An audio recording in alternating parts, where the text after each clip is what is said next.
Volume 10.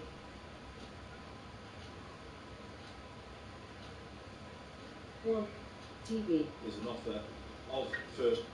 Volume 10. And we're ready to be deployed. At least 33 people from the UK, including 2 teenagers, were amongst the hundreds still missing following this disaster. Families across the world are facing an anxious wait for the news about their loved ones. Tim Bucket, BBC News. Well, let's return to the situation on the ground. Guide. All channels. 230.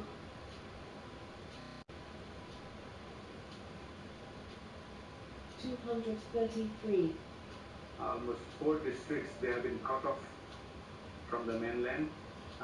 All the bridges have been washed away, and because of the high velocity, Volume 10. people could not protect themselves, and there are lots of casualties. The exact situation is yet to be known.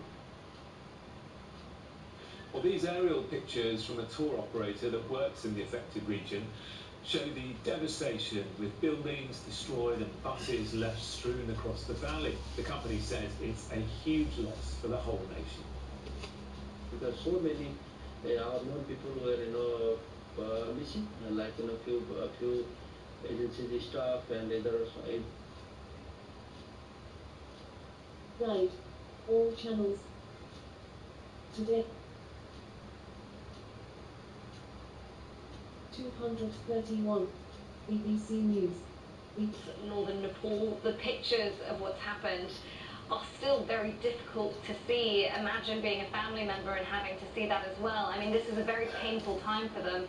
And on top of that, there are warnings of more danger to come. There are warnings that some of the debris may have washed into the river systems and that there could be more flooding. Yeah, which does complicate this rescue effort. Now, much of the response is falling to local NGOs and charities. One of them is the aid organisation All Hands and Heart. They already have teams on the ground in Nawaka and the flood-affected areas. In fact, they've been working alongside these communities since the disaster in 2015. Their team leader is Rupa Mahajan, who joins us from Kathmandu. Thank you for being with us. As I say, you've been there for many years now. How does what you're seeing here in this situation compare to the previous disasters?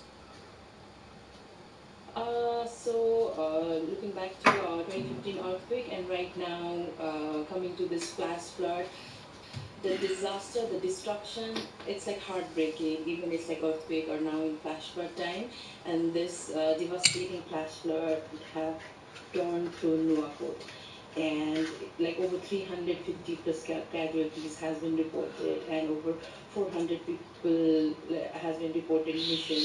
So it's very terrible. Yeah. Right now, the situation. I keep hearing about all these places, as I'm sure do our viewers, and the place names won't mean much to people, but can you explain to us just how many communities and villages are dotted along this valley? So right now, because of this flash flood, 3 major districts has been affected. That is Rashua and Nuwakot and Thading. So there are multiple villages, and right now more than 1,500 families reported as like displaced, and people have been taking shelter in the holding centers. So the communities who have been impacted by this is we cannot just say like this particular number, but the impact has been huge over here. And of course their livelihoods are very much dependent on the tourists that flow through that area.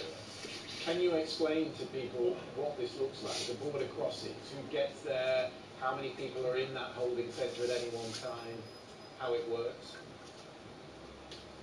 Yeah, so right now we are currently based in Nuwakot, and the Rasua area from here is in the upstream, and in Nuwakot, in holding centers, I would say like almost more than 1,000 plus people are in holding shelters, and there's not just one, there are like more than 3 plus holding shelters here.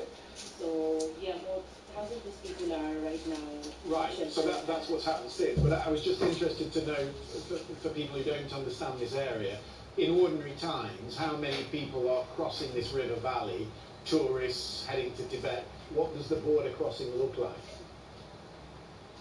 The border crossing, like with the recent people, over 400 people reported missing, we can say like in daily basis, more than over 500 plus people are doing like trekkings over here, going to pilgrimage site. This is how like it looks like. Right. So what is the most immediate concern for you now? What do you need to do? What can you get there to help people, given the difficulty with the roads and the bridges? Yeah, right now because of this floodwater and mudslides, there has been major damage in the infrastructure, road and bridges, and right now most of the stations over here it's very hard to reach, and access is very limited. There is like very limited or no internet or phone connectivity. There is power disruption, but we as an organization and many other organization and individuals and grassroots organization, they are trying their best to reach out to the people, collaborating with the government organization, local government offices over here. So everyone is doing their best, and we are now right now collecting the data over here, looking at the situations, and our team is coming in, and we have team of 3 right now on the ground, and more team is joining tomorrow. So and then we'll look into distributing immediate emergency relief supplies and some more in wash items, and after that we are looking to do some kind of like debris and mud removal works, and also Enormous access effort. restoration as well. An enormous effort on the part of everyone. Well, Rupa, we wish you and your teams the best of luck. Thank you very much for coming on the programme. Thank you so much. Thank you. Well, this is not a disaster without precedent. The same region has been struck by a series of glacial flood disasters in recent years, in 2021, 2023, 24, and twice in 2025 alone. Nearly all of them during the monsoon season. But it is worth noting a striking parallel with that disaster in 2015. This latest event appears to have originated on Langtang Leong, the mountain that towers high above the valley. You can see the before and after pictures here. Now, in 2015, an earthquake triggered a vast avalanche of ice that fell from the mountain's south face, burying the village of Langtang. This time, the ice fall was from the mountain's north face. Our climate editor, Justin Rowlatt, was one of the first journalists to reach the aftermath of that disaster in 2015. Here's his take on what is happening. It is hard to comprehend the scale of this. A wall of water, mud and rock tearing into a town. So what set it off? This shows the area where the disaster happened. Now, the village hit by those catastrophic floodwaters is down the valley down there, but scientists, and they're still piecing together the evidence, believe it began on this mountain. This is Langtang Leong, and one, possibly 2 glaciers broke away, causing an avalanche of ice and rock. You can get a better idea of what happened with close-up satellite images. This image was taken the day before the disaster. This is after the event. Look how the valley floor has been scoured. A huge section of the mountainside has vanished. Part of the issue is the shape of the valley. The Himalayas are still rising rapidly, at least in geological terms, and at the same time, rivers are carving ever deeper, steeper valleys, and that leaves glaciers perched high on the mountainside. Scientists believe this collapse began more than 5 kilometres above sea level, and the rock and ice fell almost a kilometre straight down into the valley. Now, just imagine for a moment the Volume 11. biggest single impact of the 2015 Nepal earthquake was a similar avalanche. Volume 12. Volume 15. Glacier broke away and millions of tons of ice, snow and rock obliterated an entire village, killing well over 200 people. I was the first journalist to reach the aftermath. Just one house was left standing. It is too early to say for certain what role climate change played in this latest event, but scientists say it is likely to have been a factor. Climate change will cause glaciers to melt, more meltwaters to be around in these environments, which will loosen things up. releasing more landslides and debris flows. So we know that climate change is going to make these landscapes more destabilised, and it could lead to events such as this. Just 2 weeks ago, we highlighted similar but much smaller avalanches in the Alps this year, linked to melting ice. Volume 14. This time, Volume 13. we can't yet say whether climate change caused the tragedy in Nepal, but we can say that the ice that helps hold the world's high mountains together is disappearing. Justin Rowlatt, BBC News. Well, to that very point, we're going to show you a satellite image from the European Union's Earth Observation Programme, Copernicus. What you're looking at here is the result of decades of that warming across the Himalayas. Researchers monitoring the region have counted close to 20,000 of these lakes that have formed, many in areas so remote and cloud-covered that they've never been formally surveyed. And as these glaciers retreat, the meltwater is collecting in the ground they leave behind, often in very small areas, but some growing into the full lakes that you can see from space. On this Google Earth analysis, you'll see them forming in the valleys and hundreds of feet deep, some of them, flowing then into the rivers. Now, on their own, these lakes aren't necessarily dangerous. The problem is what surrounds them. That's the ice that is cracking and falling from the glaciers. And it doesn't take much. Once triggered, the ice fall, and this ice fall was around 20 kilometres from the disaster area. The flood then cascades down the valley, gathering extraordinary speed, collecting mud and sediment as it crashes down the valley. It's akin to an inland tsunami. The local authorities estimate the Trishuli River at Galgi rose 9 metres in just 30 minutes. The biggest danger is that explosive wall of water that comes first, the size of a 3-storey building. Let's speak then to Bethan Davis. She's the chair in glaciology at the Newcastle University. Thank you for being with us. What actually is a glacial lake, and why suddenly are there so many of them? Well, glacial lakes are lakes that form as the glaciers are shrinking, and they're occupying the overdeepening left behind by the glacier. But we don't actually think that a glacier lake was necessarily involved in this flood. Rather, it seems that what's happened is there's been an enormous land, rock, ice, snow avalanche that's come all the way down from the top of the mountain down to the valley floor. When we look at the satellite imagery, we can see that the glacier is gone, and so is the rock underneath it. So this is a big ice and rock, huge, millions of meters cube of material, which has cascaded down the mountain and then blocked the river. And that's why the river suddenly rose and then was able to then catastrophically make this tsunami down valley, down river, in this horrendous torrent of debris-laden water. So in a sense, what happened is it created this natural dam, but as we've been showing from that satellite image, there is plenty of water up there in the mountains from the melting ice already. Yeah, most of these lakes are occupying the overdeepenings left behind by glaciers, and they're dammed by moraines, which are these piles of dirt that glaciers form at their margins when they're stable, when they're in equilibrium climate. So there's plenty of melting that's going on. We're seeing the glaciers shrinking 1.5 times faster over the last decade than 2 decades ago. So they're shrinking really, really fast, and that's meaning there's lots of water in the landscape. Right, exacerbated by the monsoon rains. How would you assess the risk then? Because as I've already set out, this is not without precedent. We've had several of these incidents, not as catastrophic as this, but going forward, what now needs to happen? Well, what's happening is the area is warming really, really rapidly, and that means that the ice and the snow and the rock are all becoming unstable. They're getting destabilized. The glaciers are melting, there's more water in the area, the permafrost, which holds everything together, which is normally frozen solid, is melting, and that means that everything is much more unstable. And that's why we're seeing these cryospheric hazards, these mountain hazards increasing. And we're seeing this increasing particularly in places that are warming.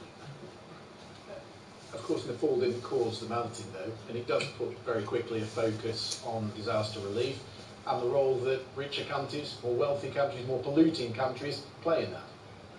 Yeah, absolutely. The people who've been really impacted by this are not the people that contributed to global warming. they are the people who have contributed some of the least to global warming. And this is really a common story in climate change, that the people who contribute the least to climate change are the people who are most strongly impacted by it. Beth and Davis, thank you for that. Well, let's turn then to the flash flooding itself. How does a wall of water like that form? Why does it move so fast? We can speak to Fatima Peluzzo, who is a hydrometeorologist researcher at the University of Reading and an expert on flash floods. Thank you for being with us. What makes a flash flood different from a river simply rising? Why is this much more dangerous?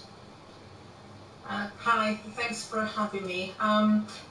Yes, it's I would say it's the speed how the water arrives, and hence the fact that it gives you very little time to warn population about an event happening.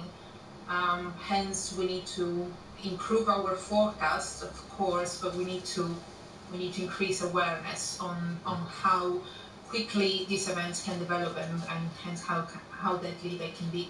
So many people responding on social media can't quite believe the volume of water we're talking about here. Can you put that into some perspective in terms of the force and the size of the water that we've seen here? Yes, I mean, here the best way to describe it is a wall of water. You will see massive, thick, in this case that landslides were involved, a thick Volume 12. mud, water coming across at huge Volume 11. heat.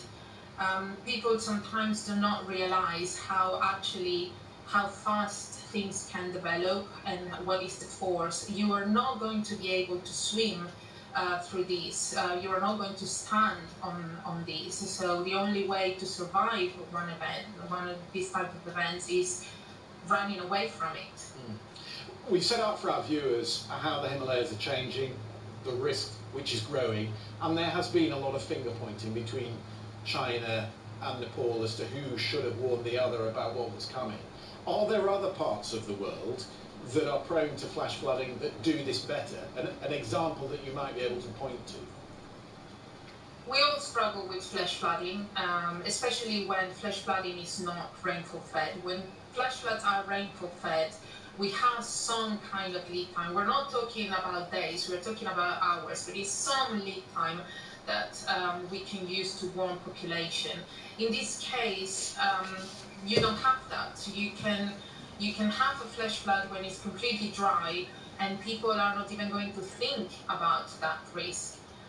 So in terms of improving the forecast, it's very difficult. But the main tool that we have here for this kind of events is definitely increasing awareness. What about increasing technology? Because you know, a lot of reporting I do on artificial intelligence does predict drought, predicts flooding, predicts disasters. Might that help with something like this? Because obviously the picture in the Himalayas is not typical of other parts of the world. In this case, that it was not rainfall fed, then the prediction would have been based only on, are the slopes already unstable? Are the conditions prone to have, for example, an avalanche due to melted water, due to the higher temperatures? So in that sense, but that is not prediction, that is just more an awareness of the current situation given the current condition, meteorological conditions, which gives you very little time for warning people. Yeah, and everyone we've had on the programme tonight has really set that out for us. Fatima, thank you very much indeed for that. Well, to help make sense of it all, we can bring in the BBC's environment correspondent, Naveen Singh Khadka, who has visited this area many times and reported on it, and we've been talking about this monitoring. We've heard from some of our guests tonight, that it was word of mouth. It was a phone call from someone upriver that saved their lives. Could the Nepalese authorities do better? Well, you see, the thing is, when I see all this, when I listen to all this, and when I just think about my works, it's now coming to me that what we are seeing now here this image, this basin. It's not just one. There are so many such basins downstream. You see, all these rivers go and meet the Ganges, so there are different basins. All these basins have similar valleys. All these basins have similar mountains, similar glaciers. That means that, you know, all of those basins are so vulnerable, so susceptible. I remember when I used to report on glaciers, say 15 years ago, I used to get the feedback, oh, glaciers is somewhere else. It's far off, you know, it's in the Himalayas. Who cares? Who talks? But the problem is, those glaciers have now come to your front door, you know, wiped out. So this is, I think, the whole thing is, the entire geography is that you can't hide now. It is happening. It is going to increase. The problem is, it's going to, even now, you see, when I'm talking to experts, they are telling me, I don't want to scaremonger here, this is not scaremongering, but we have to bring the facts out as well. When I'm talking to glaciologists and hydrologists, they are saying that they have kind of seen some glaciers nearby this place, they are seeing cracks. Now, again, you know, it's going to happen everywhere. And I think that is underlined by the satellite image we saw of all those lakes that are up there in the Himalayas now, and the melting that is speeding. We have seen an example here in Europe in very recent time where they were monitoring a glacier that was unstable. The village of Blatta in Switzerland, you might remember, yes, was completely evacuated, and they saved all the lives when it was destroyed by the ice and the water that came through. So it can be done. But that's not really comparable to Nepal. There are so many more glaciers. There is so much more water. Thousands of them. Thousands of them. But the thing is, what I say when we are talking about being practical here, what can be done then? I think based on my conversation with experts and what's being done elsewhere is that at least those places, those glaciers or those glacial lakes that are upstream to these vital settlements, vital infrastructure, if you could monitor them constantly and then also pass on the information. If that is done, then I am told by experts that so much can be done. But the question is that happening? Prevention is probably the answer. You cannot have people living in floodplains or in deep valleys like this at the border crossing, living there permanently when this sort of thing can happen. This amount of water can pour down the valley. No. And then you talked about the technology earlier. So just now, you know, when I'm asking again these observators, particularly in Nepal, because they have been telling me that it had been difficult dealing with China, establishing a network of monitoring and getting, you know, all this information. But now, in the wake of this mega disaster, what they're saying is drones have been flown. And then some information is now coming through from China in terms of, you know, what are those cracking glaciers, hanging glaciers, dangerous ones, that kind of thing. So I think, you know, if there is a coordinated kind of effort, something can be done. I'm not saying there will be a foolproof plan, but like I said, identify those places, you know, upstream where there are vital settlements, infrastructure, look up, look to the north, and then identify those places, keep monitoring, keep talking, and, you know, do whatever you can. Really important context. Nalin, thank you very much indeed for that. I do hope that we've given you some idea of the enormity of this disaster tonight. The death toll still rising. There are whole communities still cut off. A search operation that is now working against the clock with the threat of more flooding to come. Just a reminder that there is a live page running on the BBC website. Do take a look at that. It has all the latest images and the numbers there. Lots of information to look at. Plenty more to come here on the BBC. Do stay with us.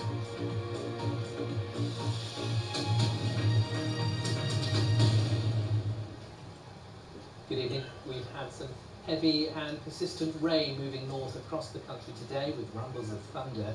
That wet weather still with us across parts of southern Scotland, Northern Ireland into the northwest of England, and also some heavy downpours across the southeast, but pulling out to the North Sea during the early hours. Still a few rumbles of thunder with it though, and it could be a little further west.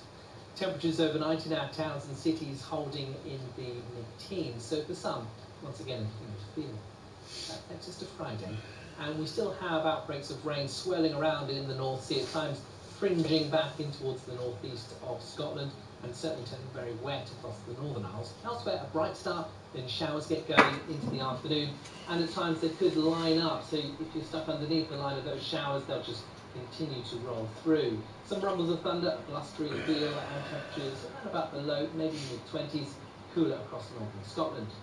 And then to the weekend, on Saturday, we've got some heavy rain through parts of Wales, moving through the Midlands, in towards the north of England. Sunshine and showers further south, those could be blustery.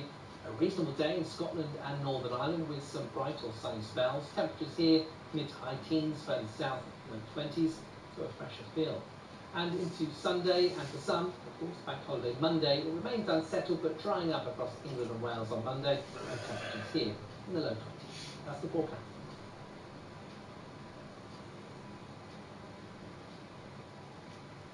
With America's midterm elections looming, the president's power is being tested at home and abroad. The cost of living and the war in Iran have put pressure on those here at the White House. The stakes are high for Republicans and Democrats and for the American people. For the latest, follow us on the president's path here on BBC News.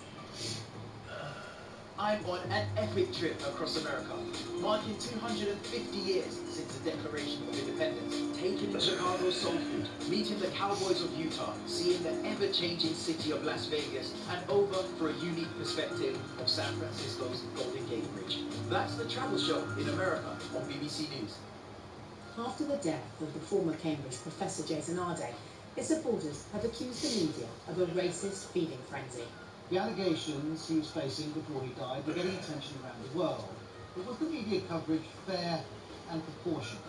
It's all on the media show on BBC News. I'm taking a short journey from Istanbul to Iznik, the town that gave Turkish tiles their name. I'm here to discover how the art of Iznik was lost for centuries and then found again. Now I really am a kid in a sweet shop. What's going on now? What's going on here is the ladies here are doing the contour, which is the charcoal black outline. And they use this so that when the painting process takes place, the colors don't actually mix with each other. Should we grab some paper? Sure, let's do it. That's better. That's going a little better, yes? Yeah, she's saying you're doing great. Thank you, Fatima. It's really good for the first time. Yeah. This will be glazed, it'll go in for firing, and it will end up with this gorgeous lustre. Watch on BBC iPlayer.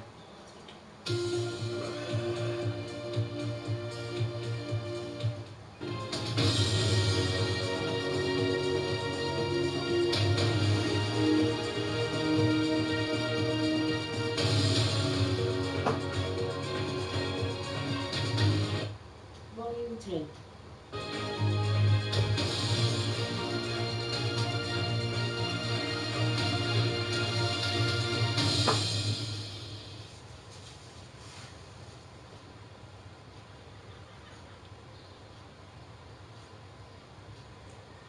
Hello, welcome to the Context USA. I'm Sumi Sobaskanda in Washington. And I'm Anita McVeigh in London. And ahead this hour, the huge emergency operation continues after the horrifying flash floods which swept through Nepal and Tibet. We just spoke to one woman who spoke to her husband at 8:30 in the morning yesterday and hasn't heard from him since. She's desperate to find information. Also coming up, the U.S. tells Europe it remains of fundamental interest to Washington as it ponders reductions to U.S. troop numbers on the continent. Obviously, Europe remaining a critical interest in the United States, even as we prioritize the Western Hemisphere, the first island. The EU says it expects Meta to limit teenagers' use of social media in Europe after the firm agreed to various restrictions in the United States. It is for Meta to come up with commitments and to offer commitments here in the European Union to protect our kids from their addictive design. So the ball is in Meta's court. We'll speak about all of that with our panel tonight, former federal prosecutor and Republican strategist Joe Moreno and Democratic strategist Joy Chang. Welcome to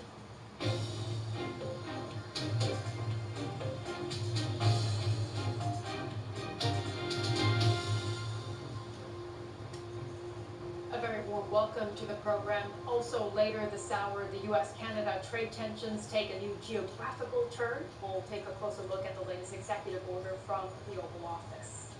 But first this hour, we are turning again to Nepal and Tibet. Officials there have warned there's a threat of more flooding just a day after Wednesday's catastrophic inundations.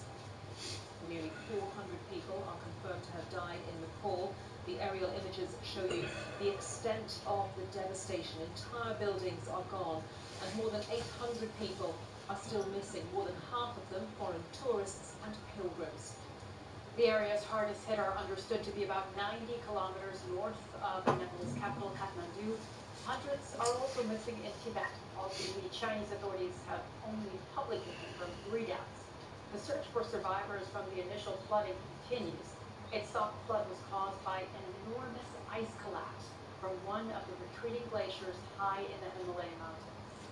In a moment, we'll speak to an expert on just how these floods happen. First, this report from our South Asia correspondent, Azadeh Mashiri. A devastating calm, the aftermath of a painful disaster. Villagers pick through what is left of their homes, their livelihoods.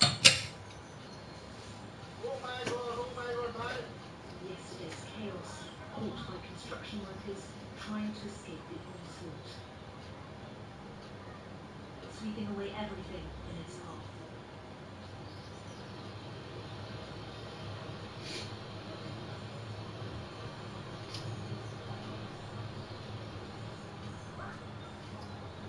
Wednesday's chaos captured on mobile phones.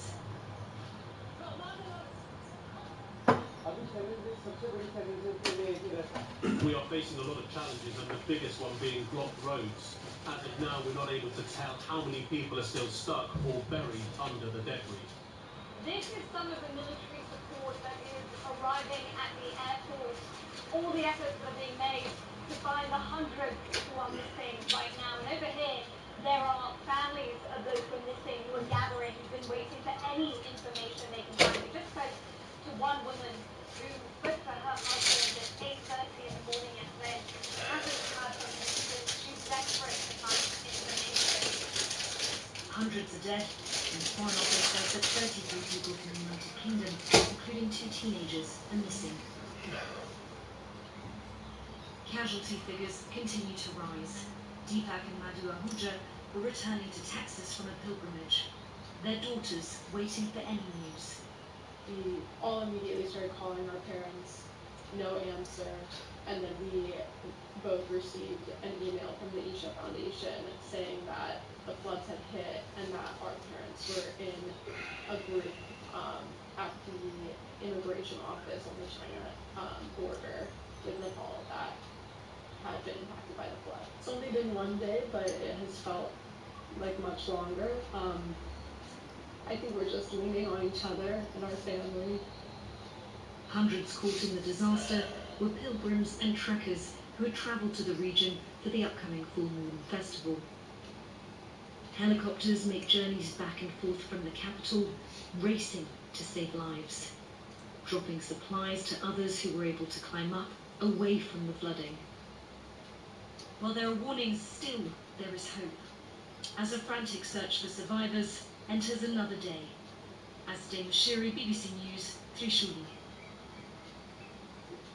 We can speak now to Tenzing Chogyal Sherpa, a PhD candidate in glaciology at Utrecht University.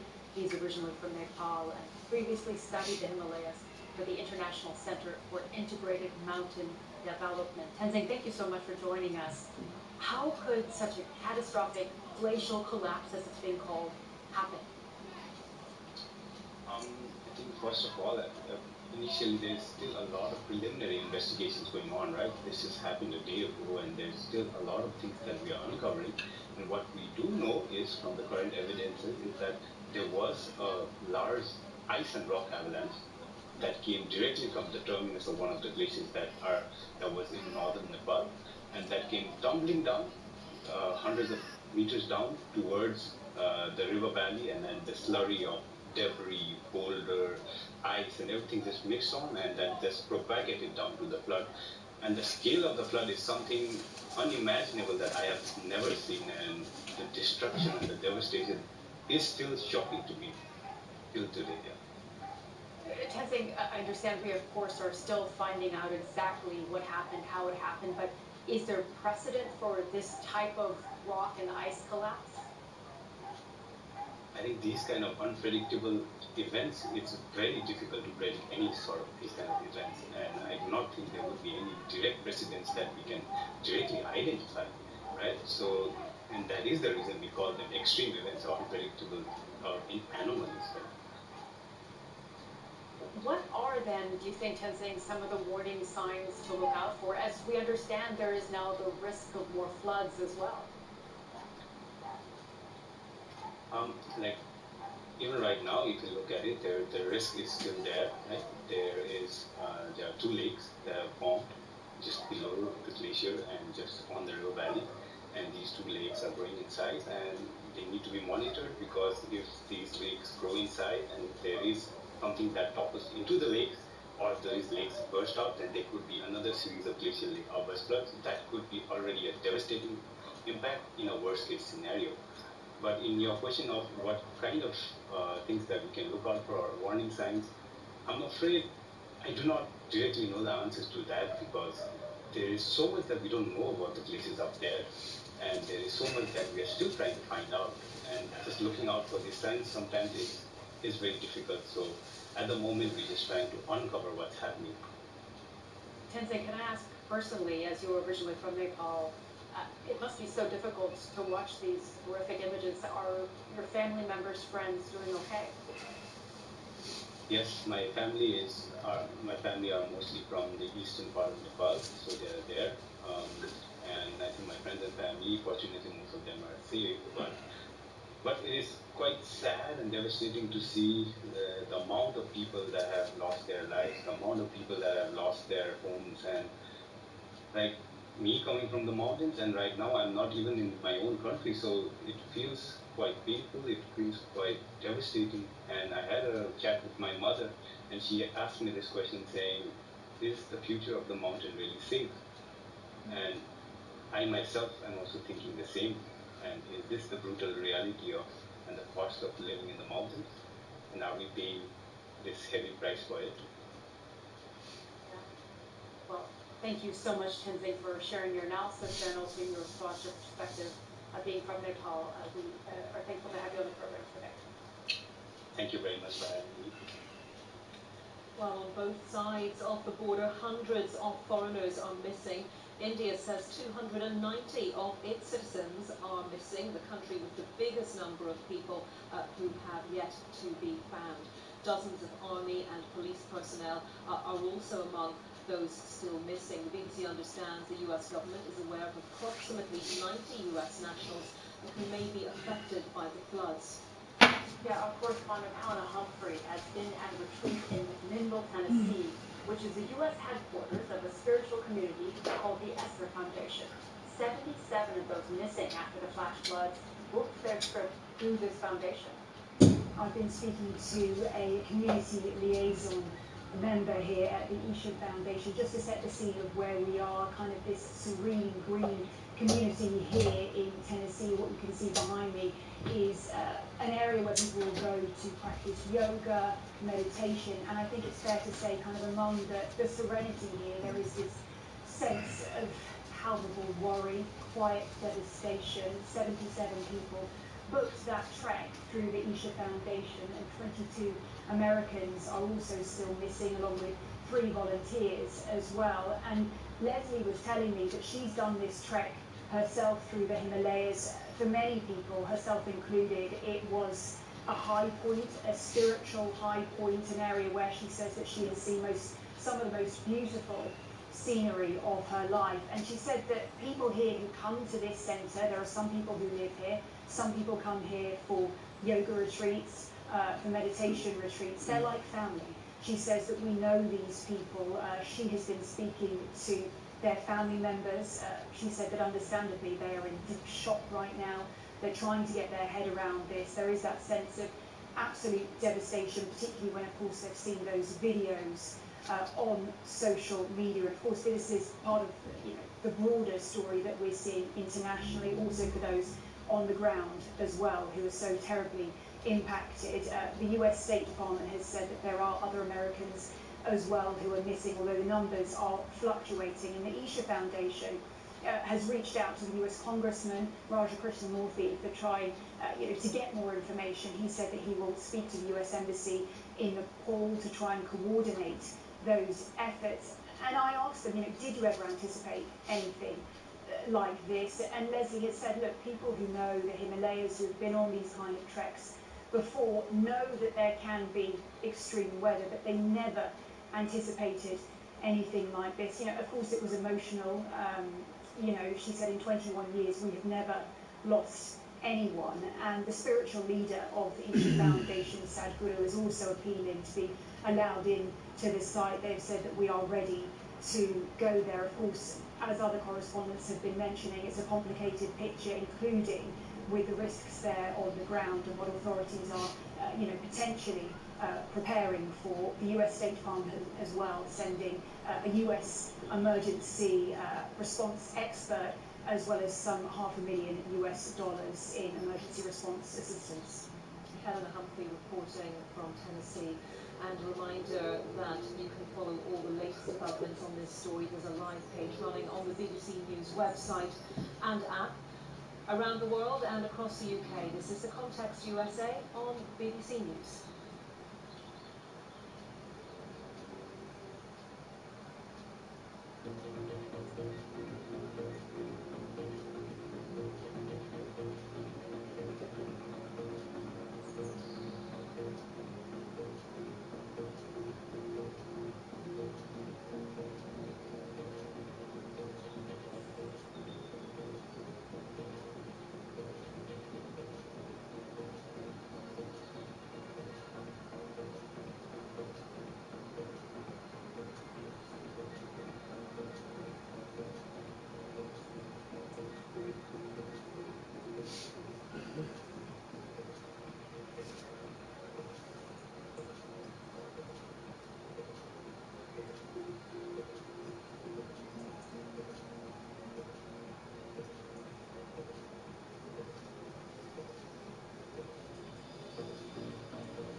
Now let's talk about NATO, because President Trump says Russia is not going to attack NATO territory. He made those comments in the Oval Office in the last couple of hours. I think good talk from him. He's not going to be attacking a NATO territory. So far, I think Russia's behaved quite well having to do with the Strait of Hormuz. And you have to understand, for everything they do, we do also. Somebody was saying about China, what about China? We hear they're spying. We spy on them too. This comes 2 days after the director of the CIA, John Ratcliffe, visited Moscow. The Wall Street Journal and CBS News have been reporting that the purpose of the trip by Mr. Ratcliffe was to dissuade Russia from targeting members of the NATO alliance.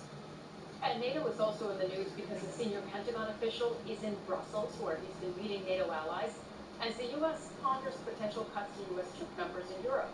Aldrich Colby, who's the U.S. Undersecretary of Defense for Policy, said after the meeting that several NATO member countries have already filled out a questionnaire as part of the Pentagon's 6-month review of troop deployments. He praised Germany, who he said had made historic progress on defense spending.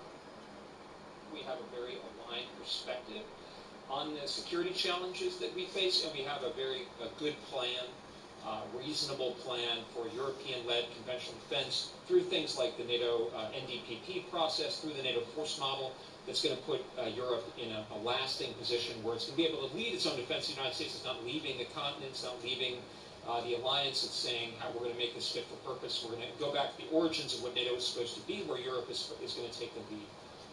Throughout this term of office, President Trump has called on America's NATO allies to take on more of the financial burden on defense, and this year has expressed his frustration over Europe not doing more to help the U.S. in its war with Iran.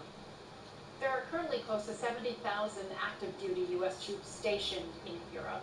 The 3 largest deployments are in Germany, with just under 36,000 personnel stationed there. And next comes Italy, with around 12,500 troops. And then the UK with a little over 10,000.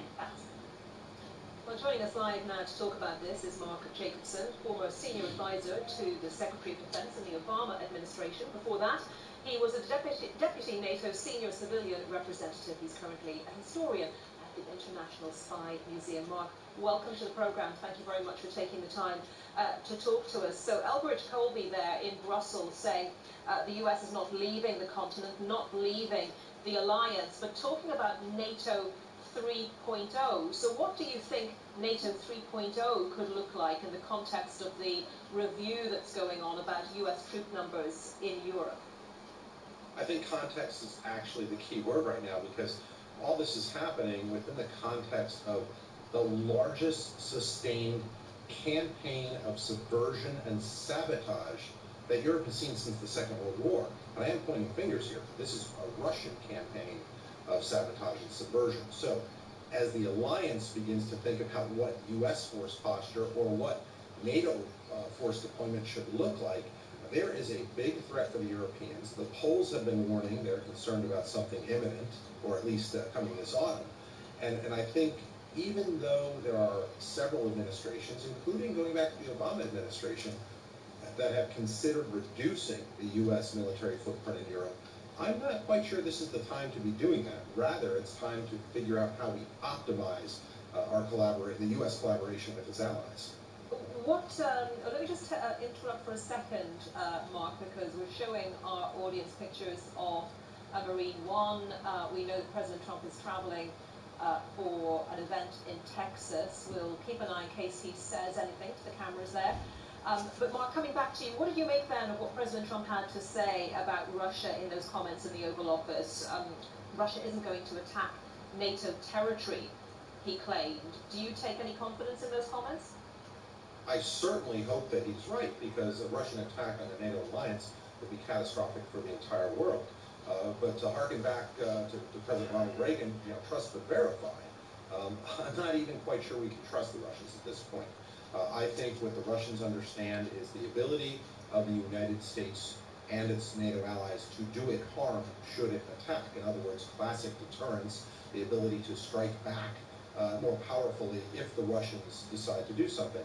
And of course, because of U.S. entanglements in the Middle East right now, specifically Iran, there is concern that at a strategic level, the United States is not in the same position it once was to offer a credible threat of response should the Russians take some sort of military action beyond the subversion campaign they're already engaged in. Yeah, if we look at that John Ratcliffe visit to Moscow, should we see that through the lens of the US wanting to put a marker down with Russia ahead of troop reductions? Do you think that's what it was about? If the Ratcliffe meeting was about Europe, there are some indications that it may have been about Iran as well. I think the key is for Ratcliffe to have been clear that regardless of public pronouncements, regardless of arguments, especially on the economic front, trade front, that the United States remains committed to the Article 5 protections guaranteed in the Washington Treaty. In other words, an attack against one is an attack against all. I believe that only by emphasizing that with the Russians will the message get across. I think they will believe Ratcliffe. I think they will think twice about engaging in something if Ratcliffe says he speaks for the president, and that's really key. The deterrence must be credible. Right now, I think the challenge for the Trump administration is some of the disagreements and arguments they're getting in with our closest allies are distracting or even creating the impression that we are not as committed to the alliance and to Western security as we once were. And literally in a very short sentence, Mark, because we're just about out of time, would you hazard a guess, an estimate on the number, the sort of number that we're talking about if the US does decide to go ahead and reduce troops, US troops on the continent of Europe? I hesitate to guess on numbers, but I suspect it would be something along a regimental line with a battalion or a brigade. But again, we don't have as many troops as we once had there. Rather, I think a victory for NATO and the U.S. would be some sort of repositioning or some sort of movement where we say we're going to regularly reinforce or rotate forces, even though we might be pulling these forces and their flag from a permanent headquarters. Okay, Mark Jacobson, thank you very much. My pleasure. Let's get some first thoughts from our panel now. Former federal prosecutor and Republican strategist Joe Moreno and Democratic strategist Joy Cheney. It is great to see you both. Joe, I want to start with you. You are also a military veteran, so I want to ask you what you think of the review that we're hearing about that our guest was just discussing. Are you confident that this will end up in bolstering Europe's defense as well as the Americans? I think so, Sumi. I think Mark Jacobson made some fantastic points just now. I've been very critical of the president's rhetoric toward allies such as the UK and Canada. He can be very offensive. But the fact is, NATO is stronger now than it was 2 years ago before President Trump's second term. Last year, for the first time ever, all 32 members of NATO met the 2% defense spending on GDP target that had been in place for years. And 2 of the members actually met the new 5% target. President Trump's CIA director is in Russia engaging. We've sent $8 billion of weaponry to Ukraine, which of course is not a member of NATO, but is right there on the forefront. And so I think actions speak a lot louder than words. And while I understand the allies are not happy with what we're saying, the fact is NATO is stronger, and I believe 100% that the U.S. continues to stand behind Article 5 and NATO as a whole.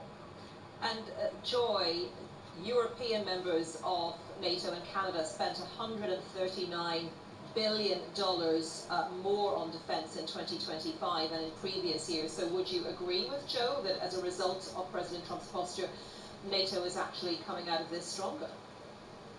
Well, the facts are the same, but the takeaway is different. First of all, Mr. Moreno, I thank you for your service. I want to say that publicly. Let me go on and say this. Yes, they're spending more money. That's a good thing. Most Americans would agree with that.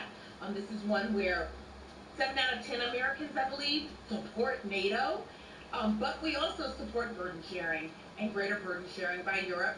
And so that's a good thing. But we don't just judge the relationship based on how much Europe is paying. Right? Only a Republican would do that. The nature and the coarseness and the ugliness that the fissures that have emerged between the allies have certainly made it weaker. Does that mean that we would not support an ally? No.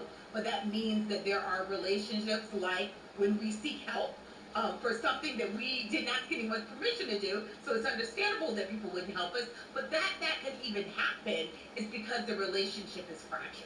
So I don't think we are as strong. The fact that we have members of Congress who are very concerned about the language that Donald Trump is using, the fact that he believes that threats are what motivate people is also a problem. He has made people feel like he's a frenemy, not a friend. That is not a strong NATO. That is not a strong relationship. That should not be, however, a signal to, Mr. Putin that we would not step in and honor our commitments. But it certainly does weaken the relationship. It makes Europe more vulnerable. It makes others more vulnerable, including Ukraine. Okay. And so I think that is something that has to be taken under consideration. Joe, we just have about 45 seconds, but what about that rhetoric when President Trump says he doesn't think Putin is going to strike NATO countries? What is he basing that on? Putin's word? I think he's basing it on the fact that Putin knows. Putin is a realist, and he also talks tough. He knows that probably the only country with the nuclear capabilities of truly standing up to Russia is the United States. Whether it's conventional warfare, whether it's cyber warfare, whether it's drone warfare, we're the ones that can do it. And the fact that we're sitting in Moscow engaged with him, and we are funding continuously the defense of Ukraine, that's action over words. So I get Joy's point, but offense is subjective. Objective is true enabling of NATO resources. And I don't know why it's a Republican point that spending is not the source of strength. It's a fact that NATO is taking its burden seriously. Okay, Joe and Joy, we will be back with you shortly. Do stay with us here on the Context USA on BBC News. Good evening. We've had some heavy and persistent rain moving north across the country today with rumbles of thunder. That wet weather still with us across parts of southern Scotland, Northern Ireland into the northwest of England, and also some heavy downpours across the southeast, but pulling out to the North Sea during the early hours. Still a few rumbles of thunder with it though, and it could be a little further west. Temperatures overnight in our towns and cities holding in the mid-teens, so for some, once again, a feeling. That takes us to Friday. And we still have outbreaks of rain swirling around in the North Sea, at times fringing back in towards the northeast of Scotland, and certainly turning very wet across the Northern Isles. Elsewhere, a bright start, then showers get going into the afternoon, and at times they could line up, so if you're stuck underneath the line of those showers, they'll just continue to roll through. Some rumbles of thunder, a blustery feel, and temperatures around about the low, maybe 2 HDMI 2.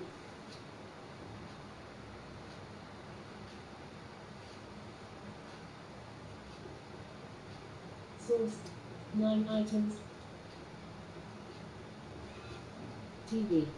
feel. And into Sunday, and for some, of course, back. Guide. All channels. 231. Sky News. 233. Sky News. Sky News. 20 to 2030.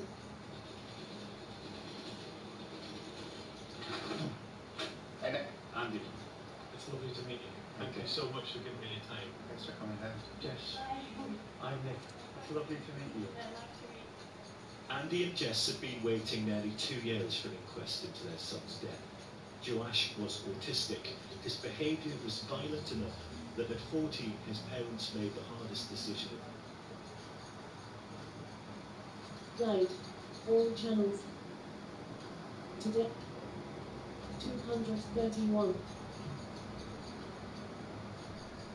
231. BBC News. In context user. 20 to 2030.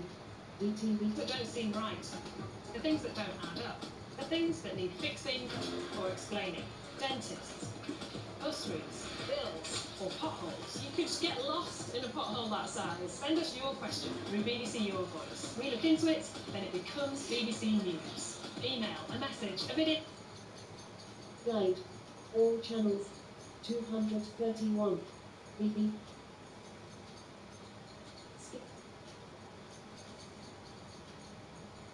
233.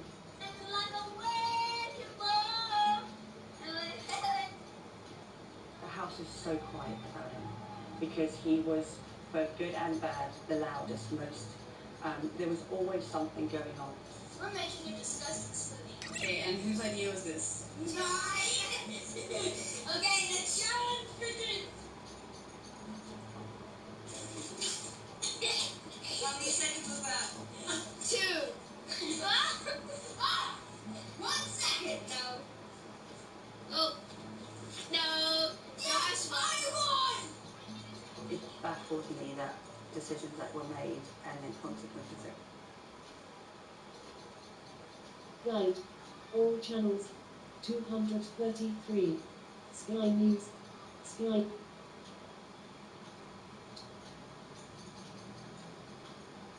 231. BBC News.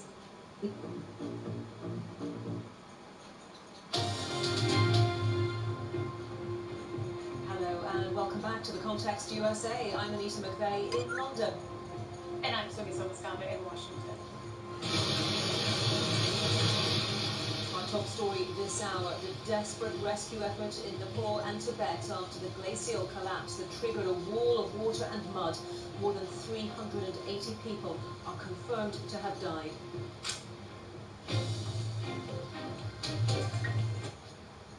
Volume 10.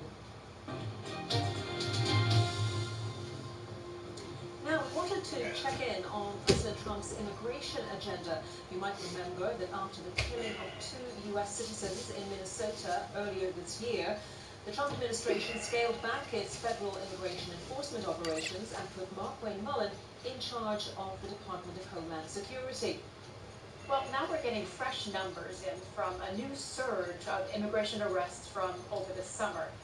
Immigration and Customs Enforcement, or ICE, arrested a record high of more than 800 people with criminal records a day in July on average. That's according to federal data.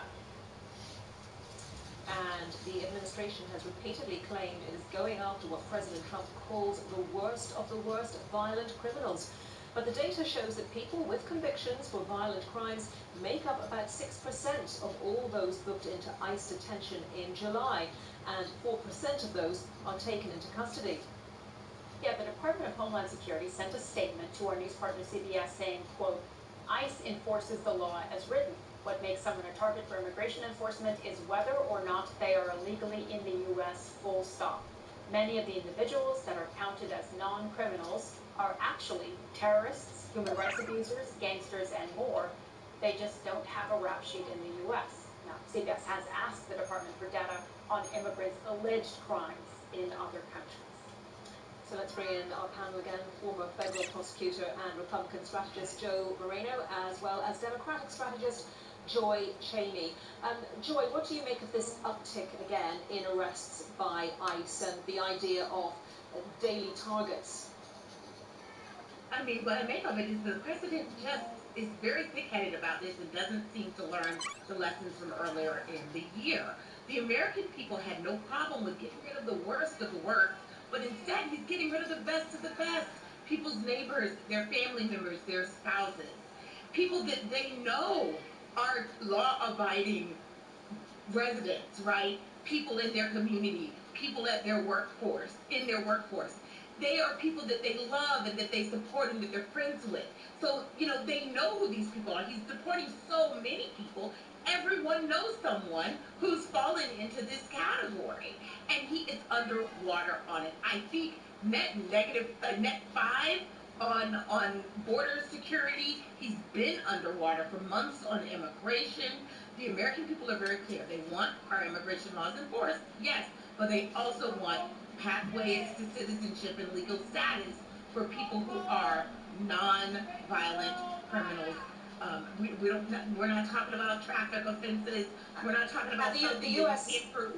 We're talking about people who committed crimes in the U.S. And just to follow up on that, Joy, the administration is saying that people can, it's offering people money to leave the country and saying to them, you know, you can apply to come back legally, but if they don't do that, then the administration says it's entirely right to remove them from the U.S. They're removing them from their lives. They're disrupting them. They're traumatizing a community of people, including citizens. That's what's really happening. There's nothing that the administration can say to make this seem like what they are doing is what the American people wanted and is in any way humanitarian. They would do better to focus on the economy. They don't want to do that, so they're bringing up a boogeyman in the face of people of color and people who are immigrants, the other. This is a classic narrative for him, and unfortunately, in this case, it's not going to work. And the American people are saying they've had enough of it. They want him to go back to focusing on the things that put food on their tables and improve lives for their families. Joe, what's your response to that? My response is, sure, respectfully, you injected politics. Basically, you want to say that a president should choose which laws to enforce based on the political culture of the time. You also injected a little racism in there that's directed towards certain class of people. The fact is, if you are here illegally, then you are subject to deportation. There's been this narrative that it requires illegal residence plus some other crime. That's not true.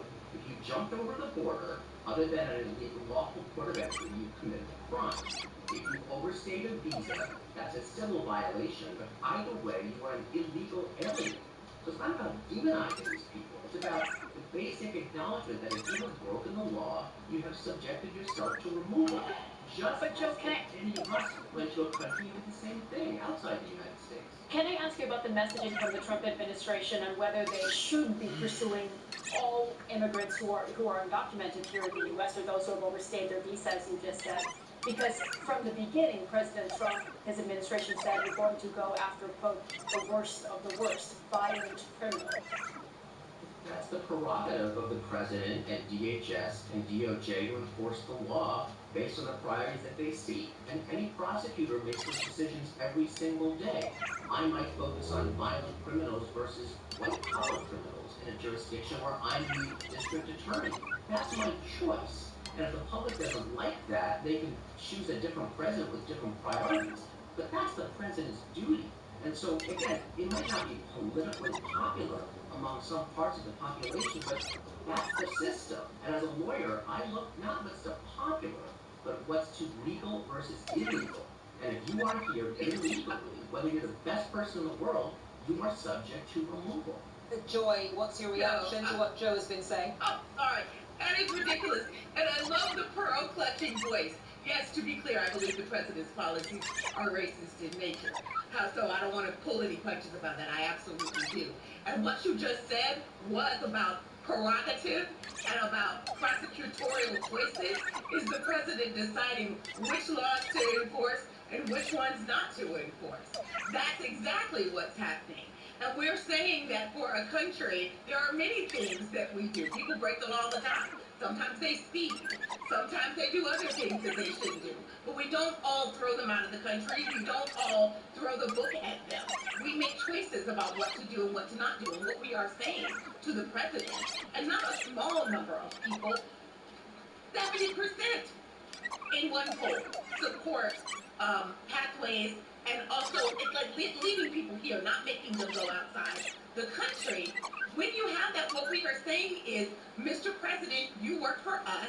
That's not what we want. Your opinion's known in this upcoming midterm election. So Joe, can I just jump in there and ask Joe, particularly on that political point? The latest poll from AP NORC from earlier this month showed that only 39% approve of President Trump's immigration policy. So do you think there's going to be a political cost of this very aggressive enforcement operation? This is the first time I've been accused of court clutching in my commentary. That's very interesting, Joy. But look, that's how the political system works, right? You've had prosecutors focused on organized crime or fraud or terrorism. This one is immigration. If people don't like it, they're welcome to vote a different way. That's how the system works. And so to say that it's improper, to say that it's racist, to say that it's selective, prosecutors select laws all the time because we don't have unlimited resources. And so that's how the political system works. If the next president wants to do things a different way, he or she is absolutely free to do that. From your mouth to God's ears and the voters' decision. Joy and Joe, we have to move on to another story.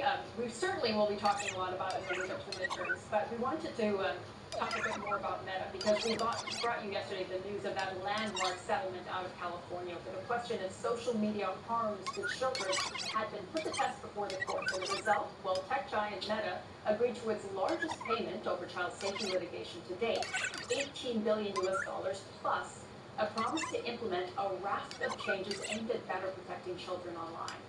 Meta has denied any wrongdoing as part of the settlement, but the news of what that settlement involved was widely welcomed across the US, hailed as a major moment to clean up the industry, and it was also closely watched overseas.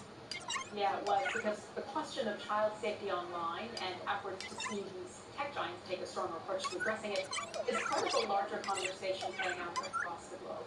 Today, we started to get a sense of the international impact of the U.S. case. And today it was the turn of the European Union. A European Commission spokesman confirmed that Brussels had spoken to Meta since that settlement was announced. They want the same changes implemented to protect kids there. Here's what we heard from Thomas Renier on Thursday. It is for Meta to come up with commitments and to offer commitments here in the European Union to protect our kids from their addictive design. So the ball is in Meta's court. Now, we have been very clear also when we came up with the preliminary findings last month.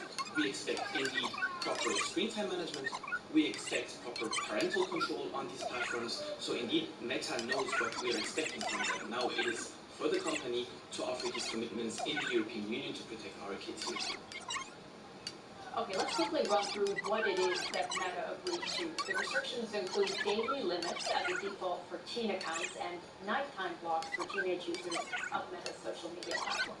Improvements to age verification and age-restricted content, additional tools to help parents and guardians protect their children online, and under the agreement, Meta will disable teen users from seeing likes or reactions to posts as a default feature. Okay, let's return to our panel, Joe Moreno and Joy Cheney. Joe, does it feel like a watershed moment? There have been cases, of course, prior to this targeting social media firms, but does this feel different? Do you think that politicians, states, the legal system has got social media companies' attention, and that this is actually going to make a huge difference? Or do you think, given the sums involved, spare change perhaps is not quite the expression, but considering what Meta makes on an annual basis, do you think that Meta is not going to go much further than the agreement in this settlement? Anita, as you might know, I have 9 children, so I can attest that it is a daily I do know that, Joe. It's a big question for you, I'm sure. It is a daily conflict to keep them offline. They want so badly to be on these social platforms to engage with their friends. And so I guess it's a good thing that litigation will result in some sort of behavior. Still not just pocket change, a settlement of this size. I conflict though, because I also feel that it's ultimately a parent's decision whether to let their children use these platforms. And I didn't need a court to tell me how potentially damaging it can be to let your child be exposed to bullying and obscenity and all kinds of other content. And so I'm glad, I guess, for the ruling. I'm glad to see additional guardrails will be put in place, most likely not just here, but everywhere in the world. But I ultimately don't think it takes away from a parent's responsibility that if you choose to give your child a phone or a tablet and you allow them access to the internet and these platforms, you take it upon yourself to make that decision, right? Joe, of course it doesn't take away from parental responsibility, but does it help parents, do you think? I think marginally. I think there are protections as far as blocking certain content or having different access levels based on a child's age, parental consent in order to open a new account. However, I also know that children are very savvy getting around those kinds of guardrails, so I think it's better than nothing, but I'm not really sure it solves the bigger problem. Joy, is this the dam breaking or the watershed moment, as Anita said, or you see other platforms like TikTok and YouTube, for example, also have to rein in some of their scrolling features? I think that the importance of this moment is that it reminds companies that when they create a product, they are responsible for if that product harms people. And that would be the case if it were, some kind of a mechanical device, if it were a car or some, in the case of tobacco. If you know that the product that you are creating, if you should have known that the product you are creating and the way it's being used is one that's going to harm people, you have some liability there. And that's what this is underscoring. And so I'm thrilled about this, and I think that there are greater implications for this. I hope the gun industry is looking closely at this settlement. I think that Joe is right that this is pocket change for them, but it's still a huge impact and a landmark decision. And it says to parents also, for those who are watching, listen, your children what might seem harmless for you really has an impact on them. Parents may not have realized. Yeah. Mm-hmm. I just wanted to jump in and ask you, on that point, and this kind of solidarity growing in just how these tech platforms and social media platforms in particular have affected children. There's been now some agreement between the U.S. and Europe, whereas before there were huge disagreements on digital policy. How does that change the environment for social media platforms? I mean, I think it says to them that we're going to have to work with governments, we're going to have to work with psychologists and other people who are evaluating the impact of their products. And they aren't just, that they can't just say, well, we put these things out there and people can take them up or not take them up, or it's parents' responsibility, it's government's responsibility. It's their responsibility. And governments are now saying we're very clear on that. It's also more clear now through research that we know that there is a problem. It's not always clear. Joe is saying, well, everyone should have known that technology was going to be harmful. That's ridiculous. How could everyone have known? This is something that's relatively new. Some people are saying, I kept my kids off. Others are saying, you know what, I limited it, but it was still impactful. The question is, the company had all the information that we didn't have. And so they are liable and responsible for that. And I think that's a good thing that countries are now coming together. The world is much smaller. It's not just about what happens here in the U.S. versus what happens in another country. We all need to be aligned All of our children need to be protected against in moderation, but can be harmful. And that's all we're trying to do. We're trying to mitigate that harm. And I wish some politicians like President Trump, I mean, I think sometimes he's dangerous to children as well, and the culture that is being created. So I think all of us need to be responsible. I wish we could sue for some of that. Well, I think Joe might have something to say on that point, but Joe, just picking up on the comment that Sumi made, it's interesting to see how Europe is picking up the thread from the US in terms of this case against Meta, whereas previously Europe has seen the US as too liberal around the policing of social media companies, and vice versa. The US has thought that Europe has been too restrictive. And do you think that this is going to change the conversations within the social media companies about what they need to do voluntarily without having to be pulled through the courts to do it? Well, it's always better to do something voluntarily before you're compelled to do it, right? So I'm sure all these social media companies are right now trying to figure out how to get ahead of the next lawsuit or the next law. Europe absolutely should take the steps that it feels are appropriate, and that's a perfectly good thing to do, and that the nature of transnational technology most likely will mean that these companies will have to adhere to the most stringent controls because data is not contained into a single country. And so I think Europe is absolutely right to explore what it thinks is best for it. And if it feels that we're too lenient, and might be, absolutely, and yeah, absolutely they should pursue what they think is right and best to protect their own children. And frankly, their adults as well. And it's, you know, to underscore what Joe is saying, also, once a company decides to do something in some part or some country, it's cheaper often to just do it for everyone. So if Europe can make, you know, can set a code that's maybe a little more stringent than the United States, that's probably good for everyone in the U.S. as well. Okay, Joy and Joe, thank you for those thoughts. We have to take a short break. When we come back, we'll talk a little bit about geography. Around the world and across the UK, this is BBC News.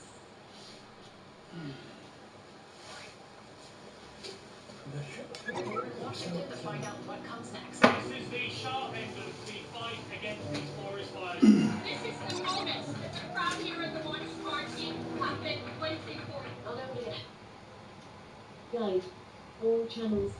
230. Sky. 233. Sky News. We're back.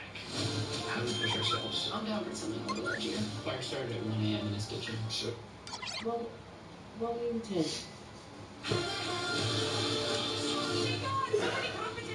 What's wrong with you? I took my sleepy blend.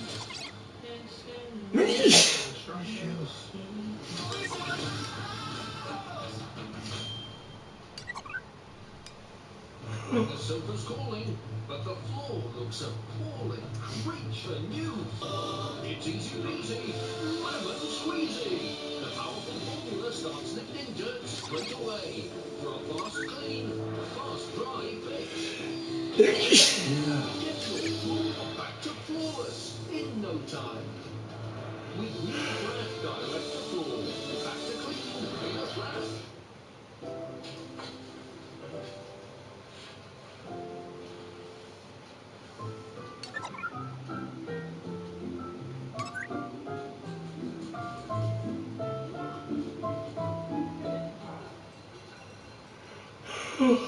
McKay, we are family. Get up to 60% off our stylish, space-saving fitted bedroom units. Made for making dreamy bedrooms a reality. Wren, made for living. Epic deals now on at Currys. Save £400 on the Asus ZenBook A16, powered by Snapdragon X2 Elite Extreme with up to 21 hours battery, now $899. Save up to £200 on this Dyson V12 Submarine, now $399. And this Airwrap ID, now $379. And save up to £800 on Hisense U7S Mini LED TVs from $699 at Currys. Today, there's some exciting postcode lottery winners waiting to find out how much they won. Excited, quite emotional actually. Where are you going to spend the money? On myself, of course. He's quite A share of £20.2 million must be won in Postcode Lottery September draws. So sign up by midnight on the 31st of August. Is your draw in the draw? Oh my goodness. You're watching Sky News. Time for the sport now with Jessica. This sports bulletin is brought to you by Vitality. Onside, eh? But if we look around the back, offside. Lino spotted me. Jonathan, thank you. Let's start with football, and the Carabao Cup action continues this evening. Chelsea were being held at home by League One Luton until a debut goal from 35-year-old Danny Welbeck put them ahead, leaping through the air there at the back post. 1-0 they lead at Stamford Bridge. Second half has just got underway in that one, and it's live on Sky Sports main event. On Sky Sports Plus, it's the first ever meeting between Fulham and AFC Wimbledon. 2 goals in five first half minutes here. Emil Smith Rowe's first since January, followed by another from Rodrigo Muniz. That's made it 2-0 to Fulham at half-time. Well, Rangers are the latest Scottish side to go out of Europe, having won their Conference League playoff first leg against Jablonec. They were beaten 1-0 in the second leg in the Czech Republic, and then they went out on penalties. Finlay Curtis and James Penrice both missed their spot kicks. And Motherwell are also out, beaten 4-1 on the night, 7-2 on aggregate. They're up against last season's beaten Europa League finalists Freiburg. Leeds might also be on their way out, unless they can mount a second half fight back at home to Ghent of Belgium. They lead 1-0 as it stands. Larne of Northern Ireland goalless against the Lincoln Radiants of Gibraltar, but they are 2-0 up on aggregate. Brighton look as though they're making it into tomorrow's draw. 3 first half goals have put them 3-0 up on aggregate against Tromsø of Norway. Irish champions Shamrock Rovers lost 2-1 on aggregate to the Finnish champions Coups. Now the draw has been made for the Champions League to decide who plays who in the league phase. Arsenal were runners-up last season, of course. They'll host the 15-time winners Real Madrid. Then they'll have a tough trip to Bayern Munich as well. They will also play another German side in Borussia Dortmund. Manchester United, they'll also take on Bayern, and they go to Spain to play Diego Simeone's Atletico Madrid. Roma will visit Old Trafford 20 years on from that 7-1 win for United, where their head coach, currently Michael Carrick, scored twice. As for Manchester City, they'll come up against the former midfielder in Rodri, as Enzo Maresca's side face Barcelona. They'll face another of their former midfielders in Kevin De Bruyne as well when Napoli visit Manchester. City also play the reigning holders, Paris Saint-Germain. Aston Villa's 8 games look pretty tough here, don't they? Like Manchester City, Unai Emery's side will face PSG at home and Barcelona away. They've got fixtures against 2 Turkish teams as well, Fenerbahce and Galatasaray. As for Liverpool, they'll play Atletico Madrid at Anfield and travel to Inter Milan. They could come up against the likes of England defenders John Stones and Jed Spence. Celtic's conquerors Lass are also in Liverpool's fixture list. Now, it's been an entertaining first day at Lords, where Pakistan are looking to level the Test series against England. Jordan Cox and Jamie Smith both hit half-centuries before Cox was removed with this incredible catch from a substitute fielder, no less. Salman Ali Agha, former England captain Owen Morgan, described it as one of the best Lords catches he's ever seen.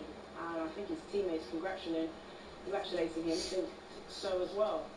Well, England closed on 248 for 9. They lead the 3-match series 1-0. Tour de France winner Tadej Pogačar survived the scare here as he overshot the corner on stage 6 of the Vuelta. The Slovakian rider managed to escape the gravel to outpace Enric Mas in a sprint finish and maintain his overall race lead. Mas moved up to 2nd overall. Well, lots of transfer news today with another arrival at Tottenham from Manchester City and a World Cup winning goalkeeper on the brink of joining Chelsea. All those details live on Sky Sports News right now. That's all the sport for now, though. We'll be back a little bit later. See you soon. Yeah, I'll give it a go. Anyone got gloves in my size? I need 4. Let's finish the hour with a look at the weather.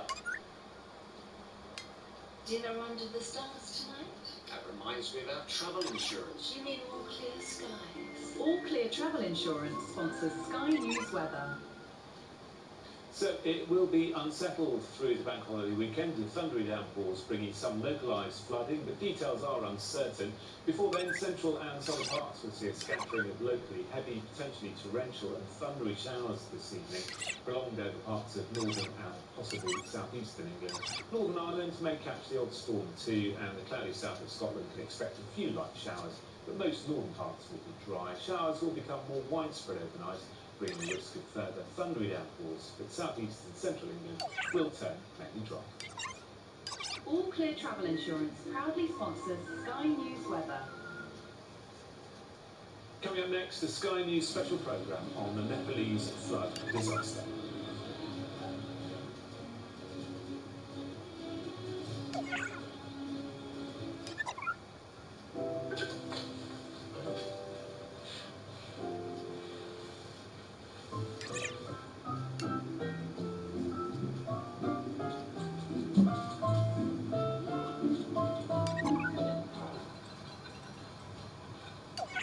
McCain, we are family.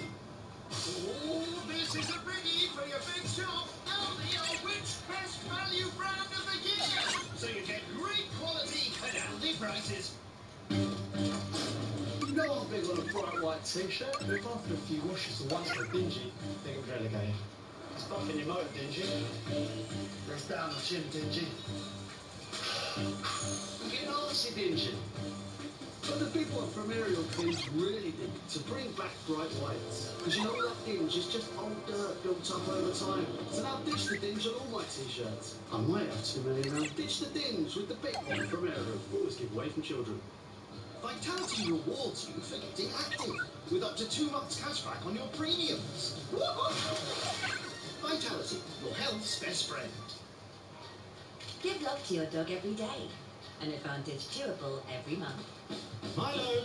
One tasty Advantage Chewable tablet eliminates fleas and ticks for a whole month. Advantage Chewable.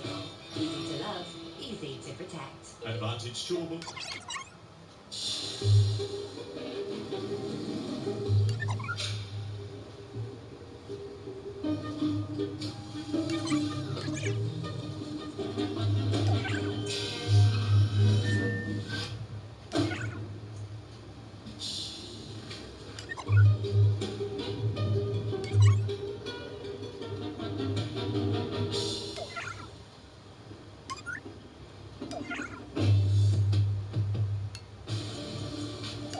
Took everything from me. Now I'm gonna take everything away from them. Football's back. Still on wheel. Join us for 1,500 matches. Sky Sports. Welcome to the show. Dame Judy is back for a brew. Say hello to Ian. I was going to ask you. Come on, Jude, let's hear it. Tea with Judy Dench featuring Ian McKellen.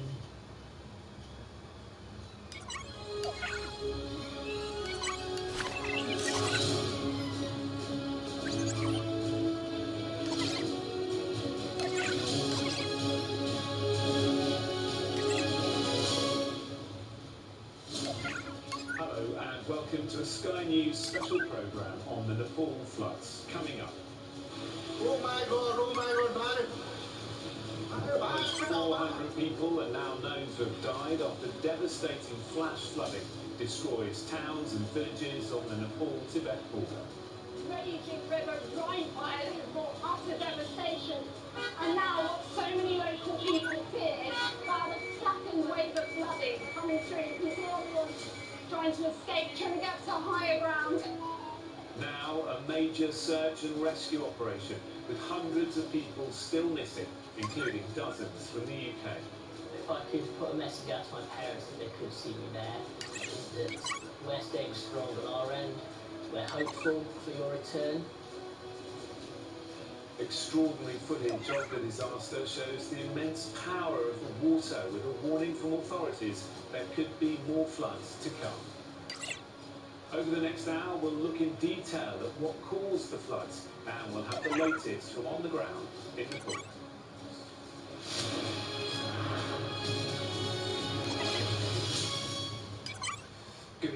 the scenes from Nepal are devastating. Towns and villages swept away by terrifying torrents of water.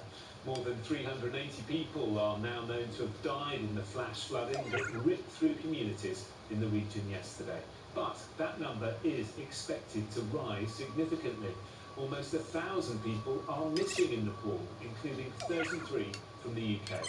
Hundreds of others are unaccounted for in neighbouring Tibet. It's believed the disaster was triggered when a glacier collapsed, and authorities are warning there could be more flooding to come. Well, one of the worst affected areas is Dungay on the banks of the Trishuli River. From there, our Asia correspondent Cordelia Lynch has our first report.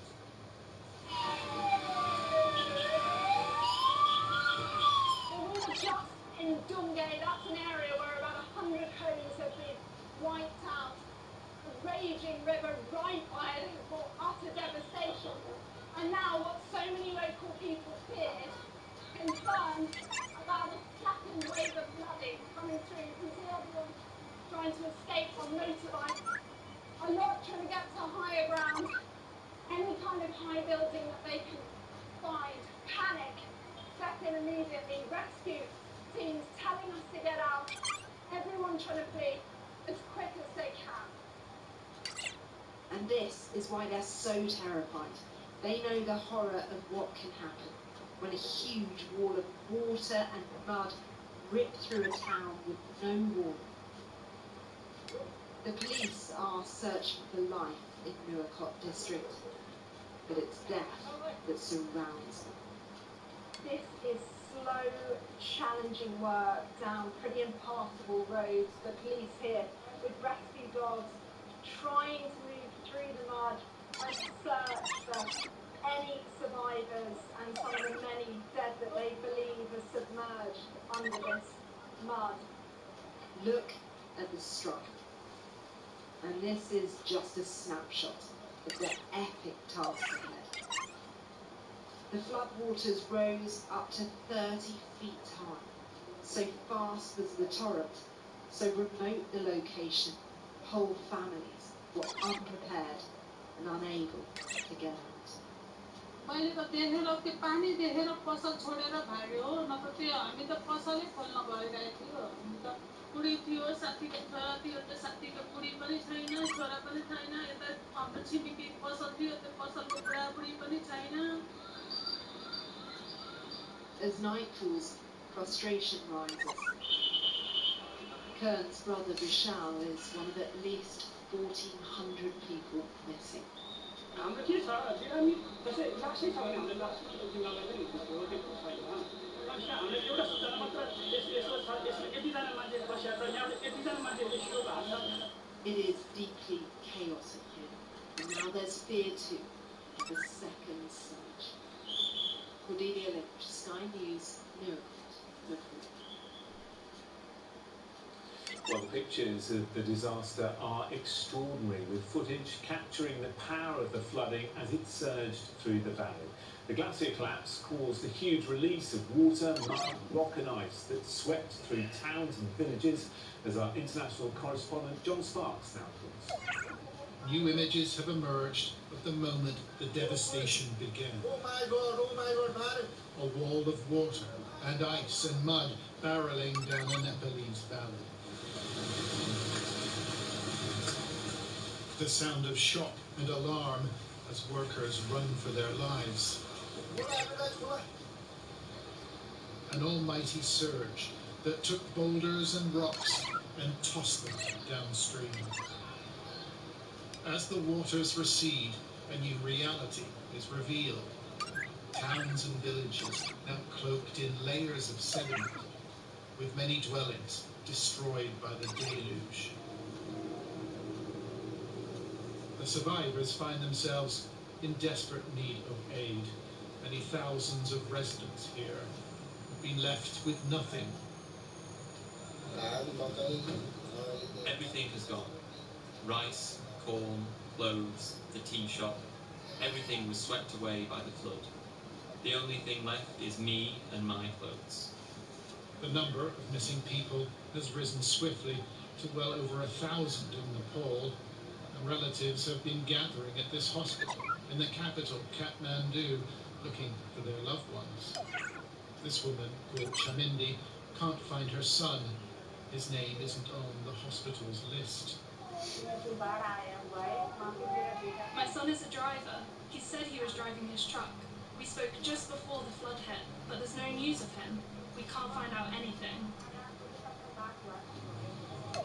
At the city mortuary, the police have taken images of bodies and stuck them to the wall as they attempt to identify the victims. The death toll now stands at well over 300.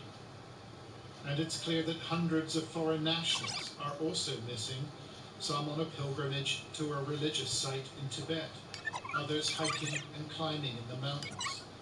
33 Britons are unaccounted for, along with people from many other countries.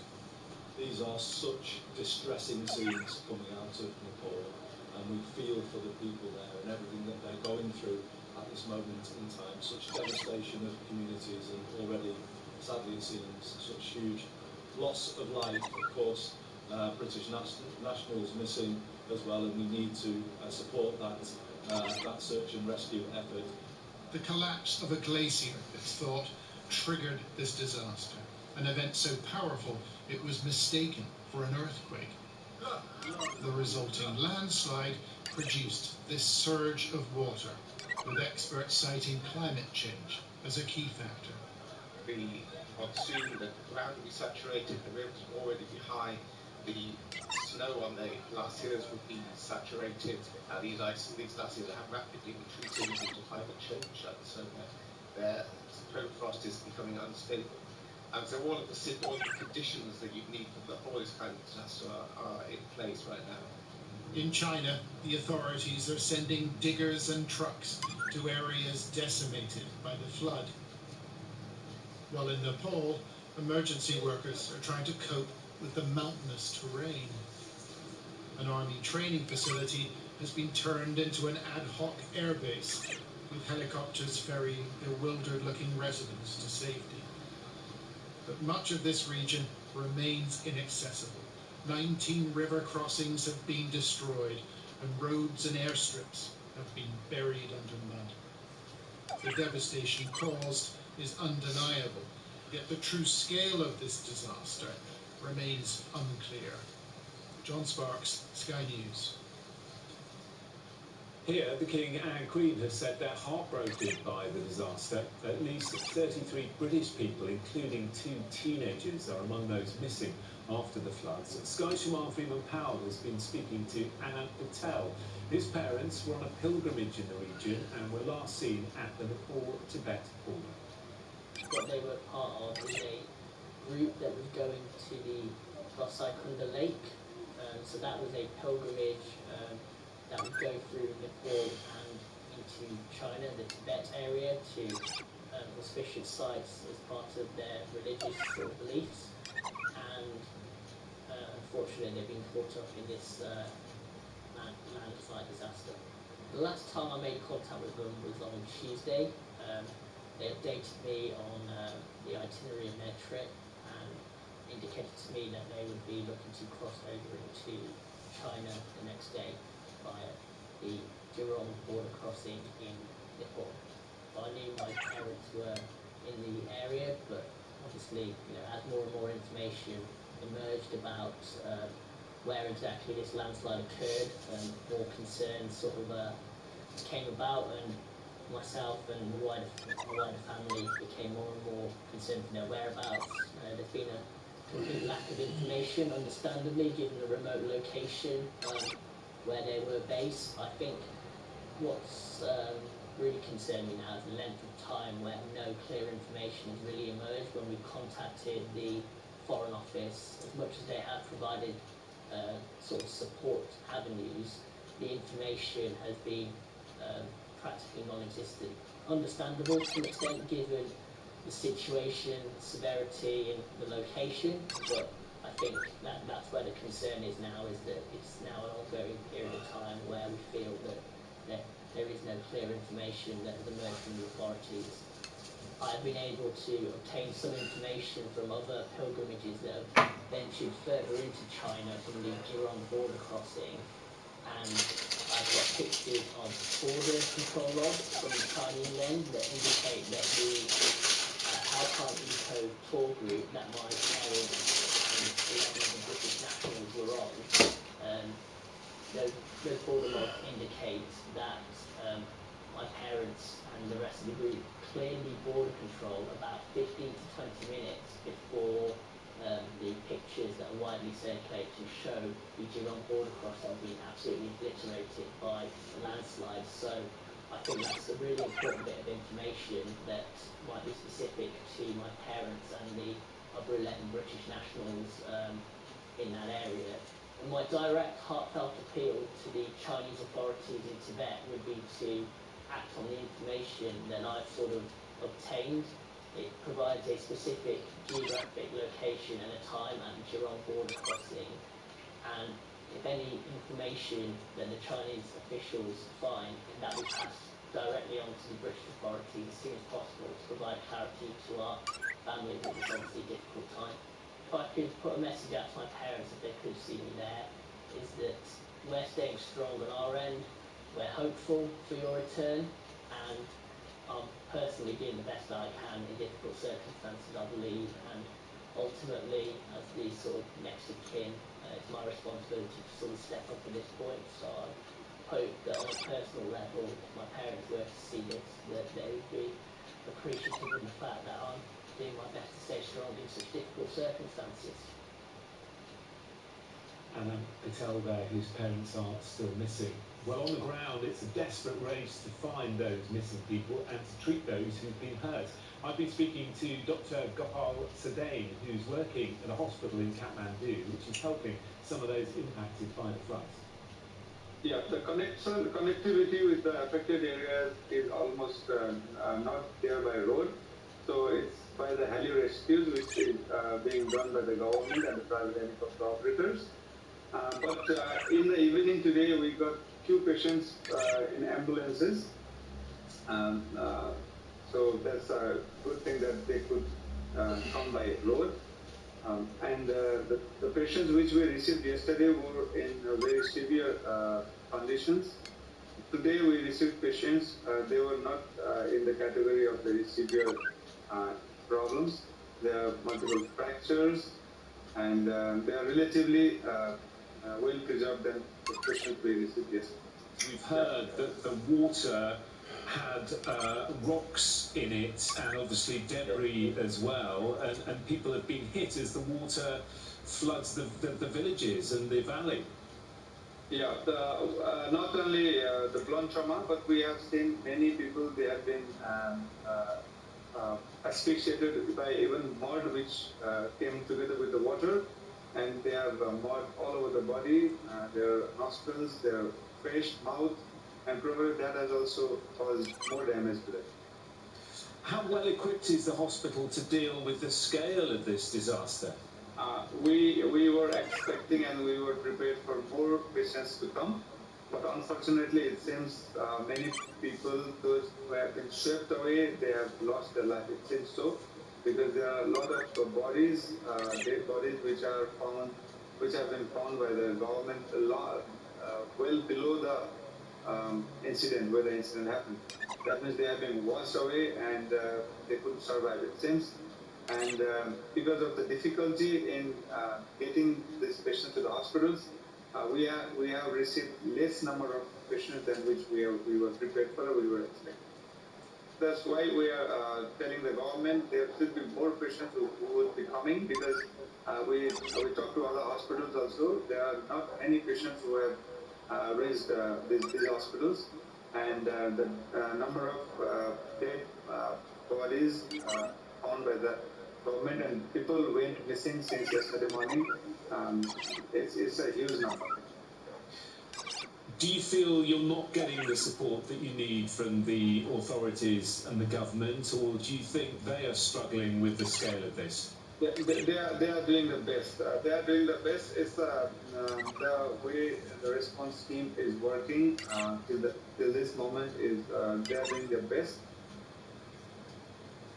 It's now thought that the devastating flooding was triggered when a section of a glacier in Nepal's Langtang National Park crashed onto the valley floor. The force of the fall was so powerful it was initially reported as an earthquake. Our science and technology editor, Tom Clark, has more. It was a flood so unimaginably violent, some thought the videos they were watching were AI generated. If only that were true. The Sky News data and forensics team has mapped the route of the surge over more than 100 kilometres of its journey down Nepal's Trishuli River Valley. The wall of water, mud and debris obliterated towns, villages and bridges, taking an as yet unknown number of lives with it. Its origin appears to be a glacier collapse, seen here in satellite imagery before and after the event. Our analysis suggests ice measuring 60 hectares, 80 football fields, slid 1,300 metres down into the valley below. Towering up the sides of the steep valley, the subsequent flood destroyed all in its path on a 14-kilometre journey to the Rasuagadi crossing on the Nepal-Tibet border, the first major settlement it reaches and destroys. The floodwaters continued down the valley to Meilung. In around 7.5 seconds, the surge covers a distance of 200 metres from this footbridge to the next crossing, indicating a wall of water travelling at more than 100 kilometres an hour.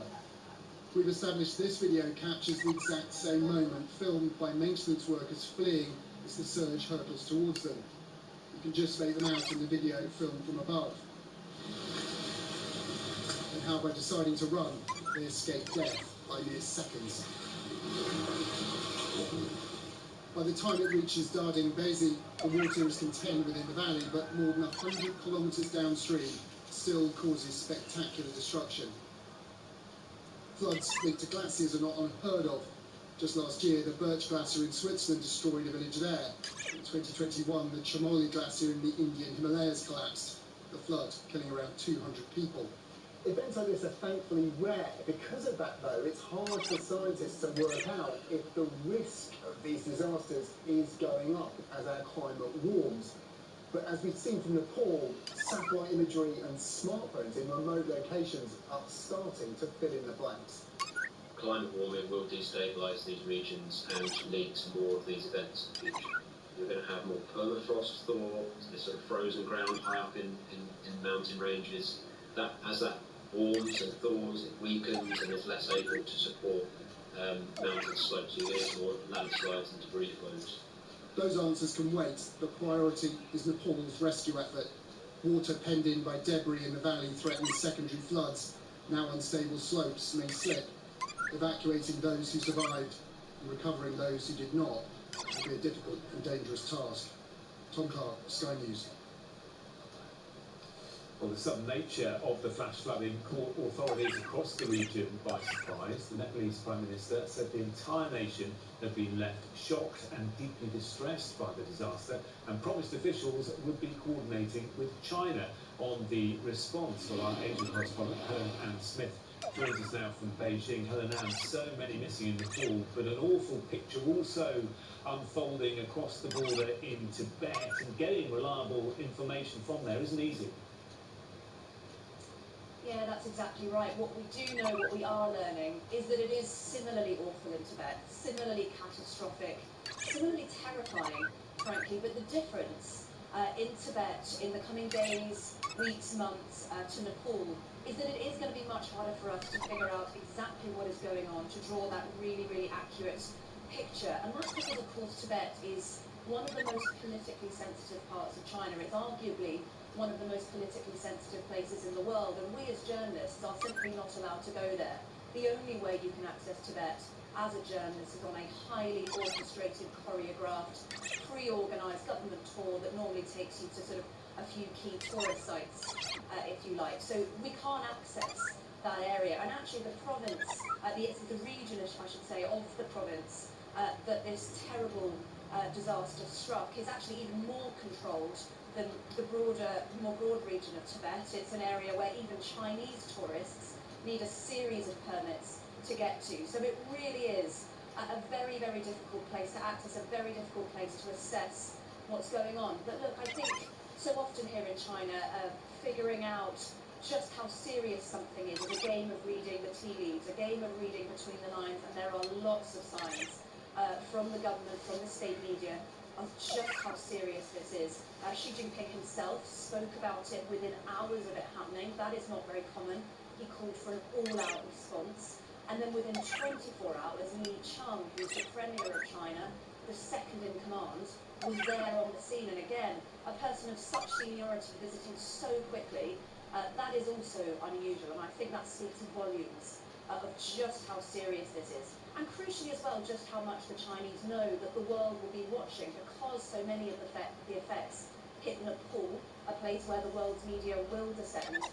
They know just how many eyes will be on this area. Just worth saying a small note about the port that this terrible flash flood smashed into. Those awful pictures of that border crossing being completely wiped away. That is Jirong port. That is Tibet's largest land port, and people have told state media in China that on any given day there'd be hundreds of people at that port crossing over in lorries and whatnot, but also likely to be some tourists as well, perhaps some pilgrims. So just terrible, terrible scenes. And I think the other thing that the authorities are really stressing is just how complex the rescue efforts are going to be.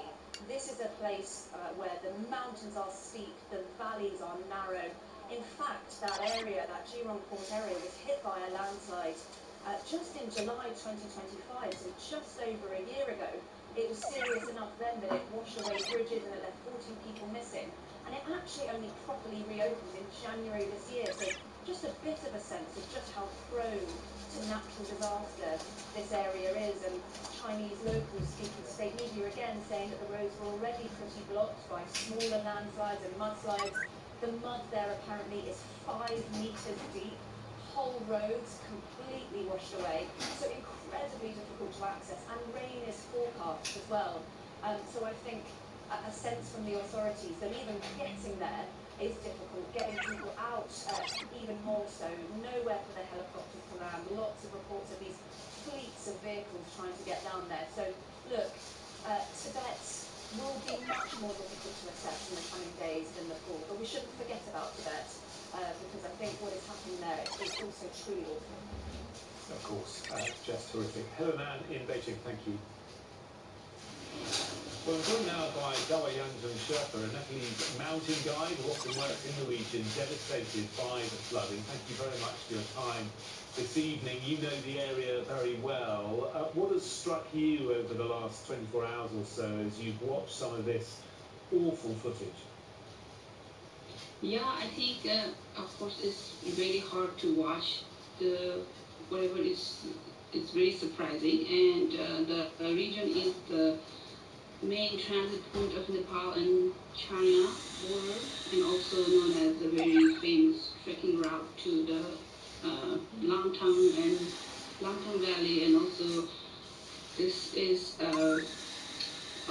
this time of the year there is a lot of pilgrimages. This is the gateway to go to the Mount Kailash, and this year has been a very auspicious year, so there will be a lot of tourists who go to the Kailash for the Kora, and then also it's also really good economic for Nepali people because we rely on the tourism, so it's impacts. There will be a lot of buses and a lot of business, a lot of not only tourism, but it's so hard to explain right now. So it's hard to watch, and we have to go through that border to also climb the Everest from the north side and Shishapangma, Choyu. So I've been this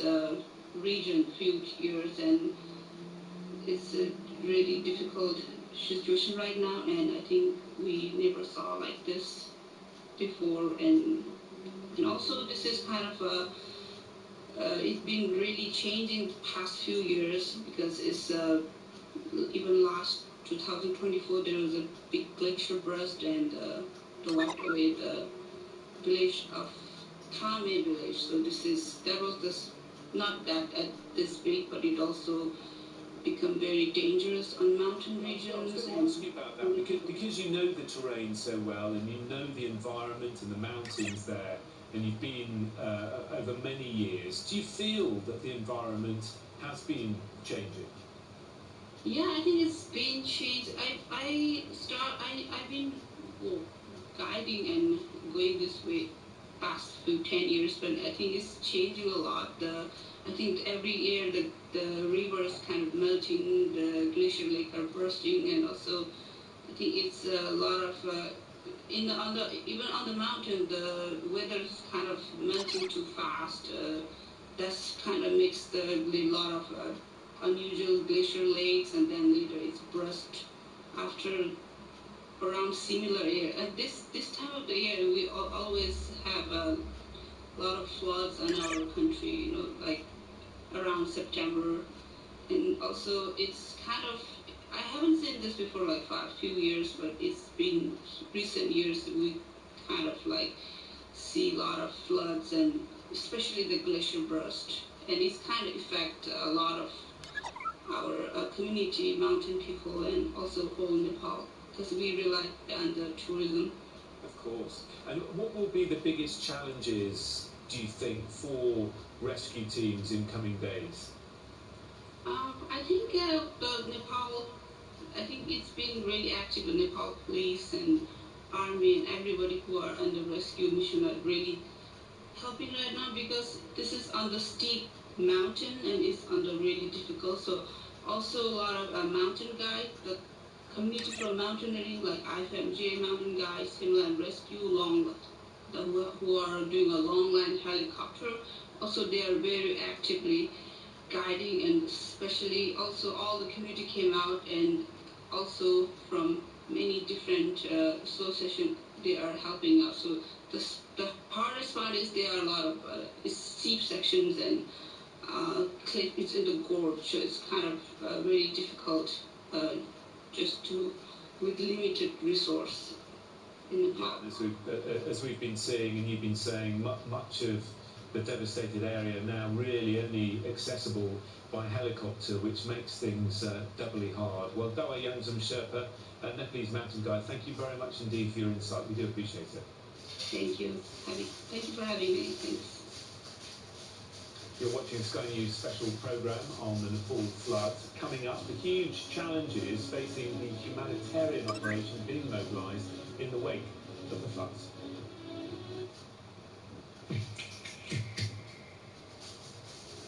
Epic deals now on at Currys. Save £400 on the Acer STEMBook A16, powered by Snapdragon X2 Elite Extreme with up to 21 hours battery, now $899. Save up to £200 on this Dyson V12 Submarine, now $399. On this Airwrap ID, now $379. And save up to £800 on Hisense U7S Mini LED TVs from $699 at Currys.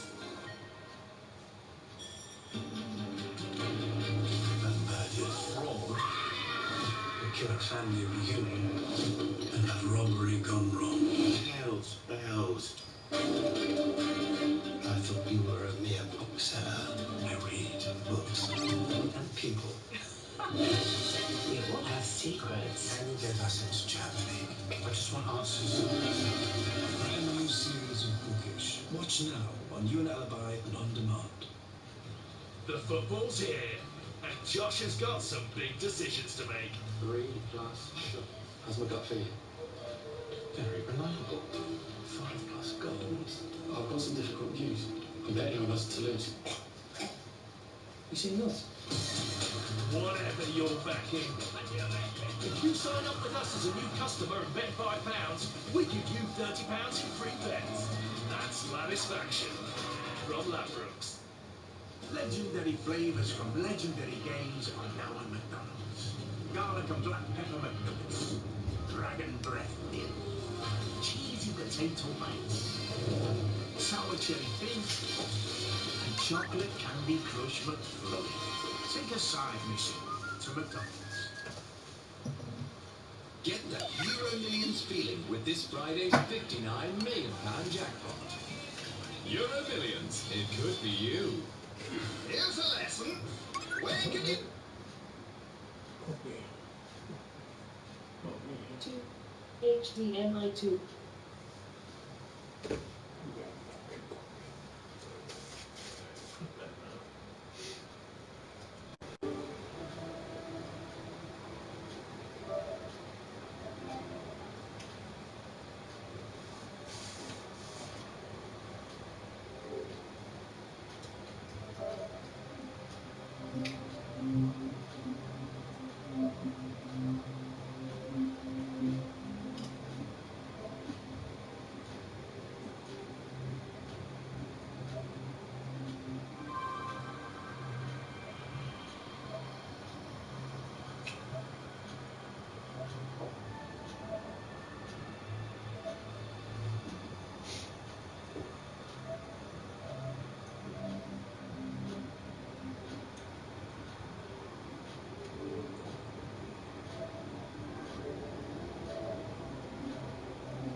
One. TV. Are confirmed dead, more than 1,400 are missing. The shockwaves have reverberated far beyond Nepal's borders, with many foreign nationals still unaccounted for, including 33 Brits, one of whom is a 14-year-old boy. Oh my God, At 8:40 a.m. local time yesterday, the flash floods hit several regions as locals and tourists were starting their day. Here we can see workers running to escape from the river flooding behind them. And this footage from the Red Cross shows the power of the mudslide as it swept away cars, other vehicles and properties in its path.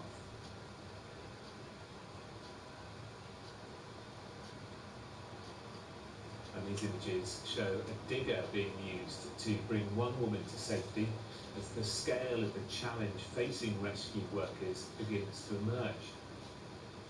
Well, teams reportedly had to use an excavator to free her after she became trapped in the village of Tuche. Meanwhile, relatives of those caught up in the floods have been queuing at hospitals trying to get information on their loved ones. Doctors say they expect a large number of casualties. Let's show you some aerial pictures now from a tour operator who works in the affected region, showing the devastation of buildings destroyed and buses left strewn across the valley. The company says it is a huge loss for the whole nation.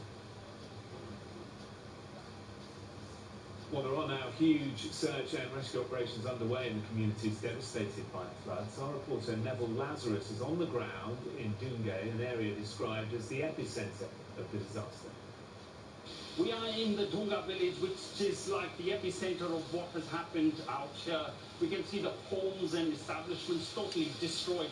Some of the homes absolutely smashed up by the waters, the debris, the soil that came with such force out here. We can see the iron within the homes, these structures absolutely mangled. There's a vehicle stuck in one of the homes out there. The silt or the soil and the debris have covered almost the first floor of these buildings. Now, this place, almost 75 to 80% of the homes have been destroyed, according to one of the villagers who has a home out here and a shop. He said both of them are absolutely gone. Two of his family members, he said, are buried out there. He can't do anything about it. And all the time we are hearing helicopters fly over us every few minutes, ferrying or rescuing people from further up, taking them to a base camp where they are being treated. If there are serious injuries, they are being moved to Kathmandu and to bigger hospitals. But this place is now absolutely deserted. There's no one staying here. We did see some earth movers, but at the moment there is also a lot of panic in this place because we are hearing someone calls out that the waters are rising. People just panic and run. People are very anxious. Joined now by Selina Victor from the humanitarian aid organisation Mercy Corps. You have more than 30 members of staff working on the ground in Nepal. Good to see you this evening. What went through your mind when this news broke and like the rest of us, we saw some of those truly distressing images coming out of the region? Thank you. Thanks for having me on. Yeah, I think when everybody started seeing these images coming through yesterday, and you've done a great job of setting it out in your reporting, it's absolutely horrifying. Some of these scenes of people kind of fleeing.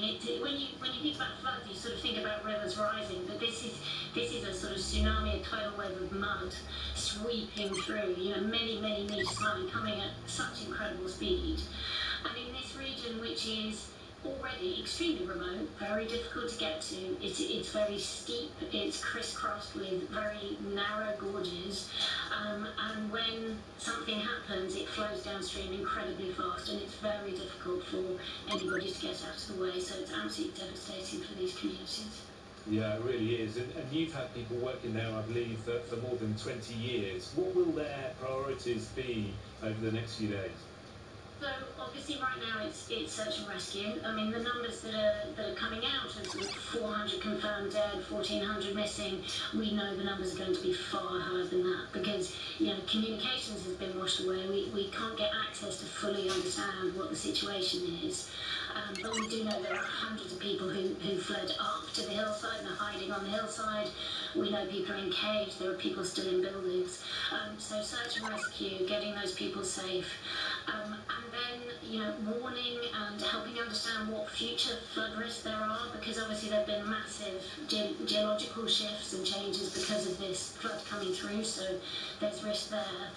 And then we need to get there and be able to provide those urgent services, clean water, healthcare, safe shelter, because many people die in disasters, not in the disaster itself. It's the lack of access to clean water, it's waterborne diseases, it's hunger, it's exposure that will also kill people. So we are desperately, urgently trying to get in there as quickly as possible. Yeah, and you talked about the remoteness of the region. I was speaking to a doctor in Kathmandu a little earlier where his hospital have received a number of survivors, people with injuries, but he says they want to take more people in. They've got the resources, they've got the beds, they've got the space, but the problem now is actually getting people to the help that they need, simply because so many roads have been washed away, and we've seen it, haven't we? So many bridges destroyed as well. I've heard reports of sort of 50 kilometres of main highway, let alone these roads and footpaths, and you would have seen the images of these sort of rope footbridges that get to some communities, so obviously all of those are gone. The country is relying on, they have mobilised, there are helicopters, the Nepalese authorities are doing everything they can, but this is not a wealthy nation with access to a huge amount of resources to go in and carry out the kind of massive scale of operation that we're talking about here. And as always, the poorest countries that have the least responsibility for emissions, for climate change, we're seeing them bear the greatest brunt of these kinds of disasters that quickly turn absolutely deadly in these settings. Yeah, you mentioned warnings as well. I mean, I guess it's very difficult to predict when this sort of tragedy is about to happen. We know, obviously, glaciers do collapse, but very difficult to know when and how that's going to happen. Do you think there can be improvements made there? Absolutely. I mean, there are early warning systems in place, but obviously you cut according to the resources you have. So, there might be a system that can monitor water flows, but if it is also going to monitor glacial movement, sort of geological shifts, and get that information analysed and then get it to communities, but also work with those communities so they've got resources to do something about it. It's all very well having early warning, but if you don't have the systems in place to be able to evacuate, safe places to go to, systems for alerting people, then that is also going to sort of limit the effectiveness. No one's saying a great early warning system could have necessarily prevented something like this, but we know that when they work, they can save hundreds of thousands of lives. Of course. And Selina, what about the response in general? Do you feel that the government and local authorities are doing enough? I think they're doing what they can. I think it is extraordinarily challenging, and it's a really difficult area, and they do not have a wealth of resources. I think the global attention to it is fantastic. You don't always see that in a disaster like this. But I hope it's also followed up with resources, with funding, with support to the long term, and to helping them be better prepared for the floods and disasters that I'm afraid will be more of a feature of our future with a warming Himalayas. Yeah, and finally, the government here in the UK have said they'll donate £5 million. Do you feel the international community sort of understands the issues in Nepal? They contribute a tiny bit towards global emissions, one of the smallest emitting countries, and yet they're bearing the brunt, potentially, of climate change. Absolutely, and Massacre and other organisations work hard to campaign for the countries that are often the poorest. They are the most vulnerable to these climate effects, and to get more support, more assistance. But we're seeing, as with all aid, development, climate finance is all being squeezed at the same time, and countries like Nepal are being abandoned to try and cope with very, very limited resources.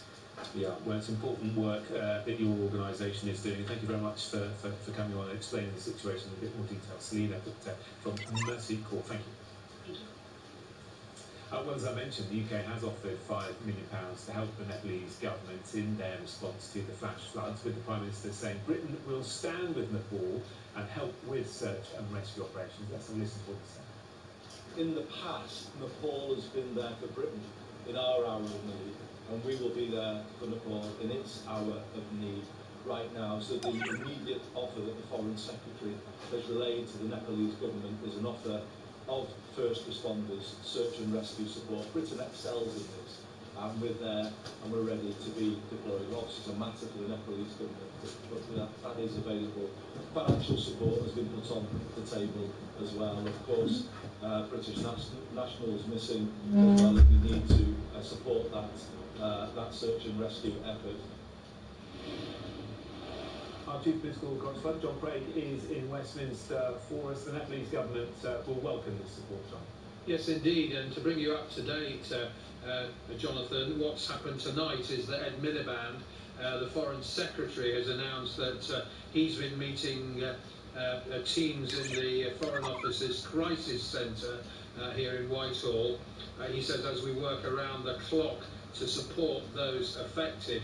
Now, earlier Mr Miliband said that he spoke to the Nepalese Foreign Minister and expressed Britain's solidarity, and he talked about offering financial search and rescue and other help, and said we'll do everything we can to help Nepal in its hour of need. Now, you heard the Prime Minister there say, in the past, Nepal has been there for Britain in our hour of need, and we will be there for Nepal in its hour of need right now. That clearly is a reference to the immense contribution that the Gurkhas, who served alongside the British Army, have made in world wars and other conflicts. Now, the relations between Britain and Nepal have always been very friendly. There was a treaty back about 100 years ago, 1923 in fact, which talked about 100 years of an enduring friendship. Now that, obviously, the Gurkhas have been involved in supporting the Britain since long before 1920. For example, that treaty apparently was partly in response to Britain's gratitude to Nepal for support at the Siege of Delhi in 1857 and, of course, in the First World War.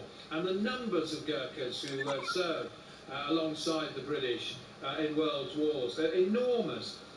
For example, 200,000 in the First World War, 250,000 in the Second World War. In the First World War there were 20,000 Gurkha casualties and many bravery medals, and including Victoria Crosses and so on. And you may recall that such has been the bond, if you like, of friendship between Gurkhas and the UK and Nepal, that Gordon Brown's government, when Andy Burnham was a cabinet minister, was forced to back down after a legal judgment which curbed the right of Gurkhas, former Gurkha soldiers, to settle in the UK. Gordon Brown's government was defeated on a motion in the House of Commons in 2009. It was the first time really that Nick Clegg and David Cameron had teamed up. Mr Burnham was a member of the cabinet then, and will remember that. And that was a gesture that the government was forced to make. A big climb down after losing after a court ruling. But the Gurkhas, everybody remembers the immense contribution of the Gurkhas. I suspect that's exactly what Mr Burnham was referring to when he talked about Britain Nepal being there for Britain in its hour of need. I'm sure. John in Westminster, thank you.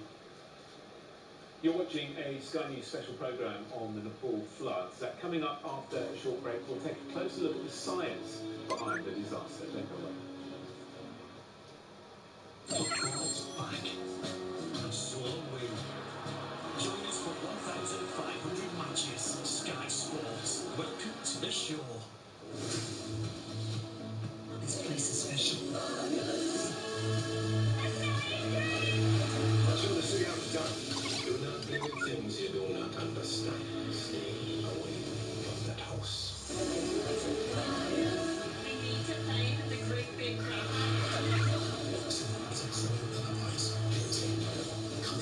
I really need this weekend. Your best friends in the world are here. Go! For our lives. It's make the cost nobody else wants to make. Actually here.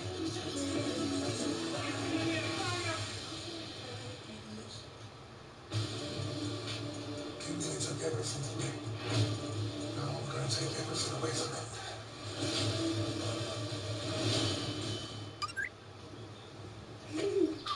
Take one. Take 10. Come on! I did it! This gets the tough stuff out the first time. Persil Ultimate Non-Bio is gentle next to my little champion's skin. Try Persil Ultimate Non-Bio. Have you ever felt like your investment advisor is giving you an off-the-shelf retirement plan? That they just want to put you into a box? But who wants that? At Fisher Investments UK, our investment specialists never put you in a box. We work with you to create a retirement plan that's just right for you, because it's only right for us if it's right for you. Fisher Investments UK, retirement. Guide. All channels. 200.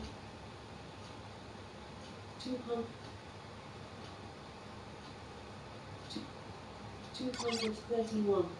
BBC News. The context. 21:30 to 22. Astonishing set notes come out from UEFA saying they've not given up yet. They want to do. Guide. All channels. Upgrade your bath. 233.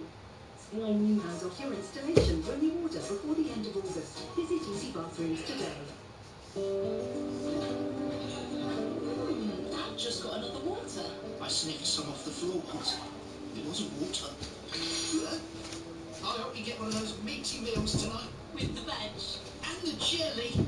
God blimey. Simple things mean a lot. That's the way of winning a lot. BetMGM Casino is backed by 50 years of Las Vegas heritage.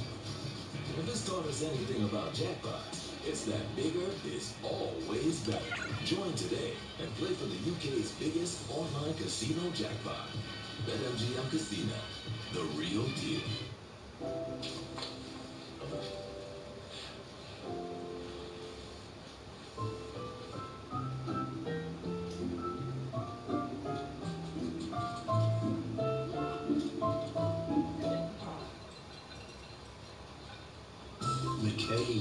We are family. Welcome back to our Nepal floods special programme. Let's get more now on what caused the devastating flash flooding. I'm joined by Manji Dakal, Director of Climate Analytics South Asia Office in Nepal. Thank you very much for being with us this evening. What is your assessment of what happened here? Thank you. This has been very clear that this has been triggered by the snow avalanches. And what we have been discussing earlier has it has a clear indication in terms of how the snow avalanches can trigger, which has a linkage in terms of the global rise in the temperature. The context that we are in now, as the information evolves, the experts are looking more closely in terms of both cause as well as the location where it originated. The initial initial report has suggested there are one side that suggests that maybe the earthquake was there and that may have triggered these avalanches. There are also the quick assessment, rapid assessment that has been done that shows that the ice mass has fallen, which may have indicated the seismic signal and have generated the major ice avalanches. In terms of the location, the initial report suggested that this may have initiated in the Tibet side of the Nepal-China border, but then there are new satellite maps that are coming up that shows that this may have originated from the Langtang Valley of Nepal. So, but one thing is very clear from all of this, this has been a cause from the major ice rock avalanches that has blocked the river, which has created the temporary dam, and the dam later freezed, which releasing a massive amount of temperature in the water.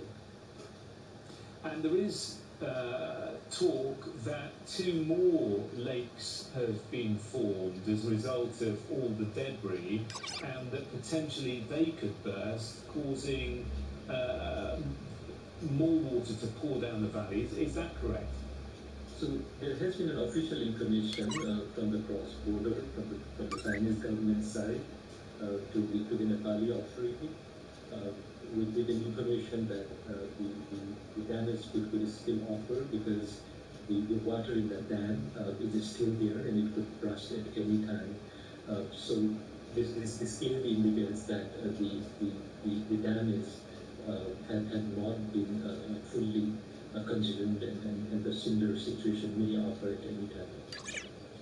What do we know about how glaciers in the region are behaving and have behaved in recent years? Rising temperatures are going to make this more frequent, is that correct? Yes, it has been very clear when we look at the science. The amount of the global emission that has been risen, which had triggered the temperature to rise continuously. And it has also been very clear that compared to the global average temperature rise, the temperature rise in the mountains, in the Hindu Kush Himalaya, is higher. We have also shown in the previous report that there are many potentially dangerous glacier lakes in this region. So this is not something that has not been expected. This is a very similar kind of event, but in the lower scale has also occurred 2 years ago. So this has been more frequent, and the magnitude of the events are also rising. And this goes very much in line with what the international assessment has shown, in particular the science, the Intergovernmental Panel on Climate Change, which has very clearly indicated that as the global temperature rise, the impact, the magnitude of these impacts and the intensity, the frequency of these impacts will keep growing, and that's what we have seen now in the context of Nepal.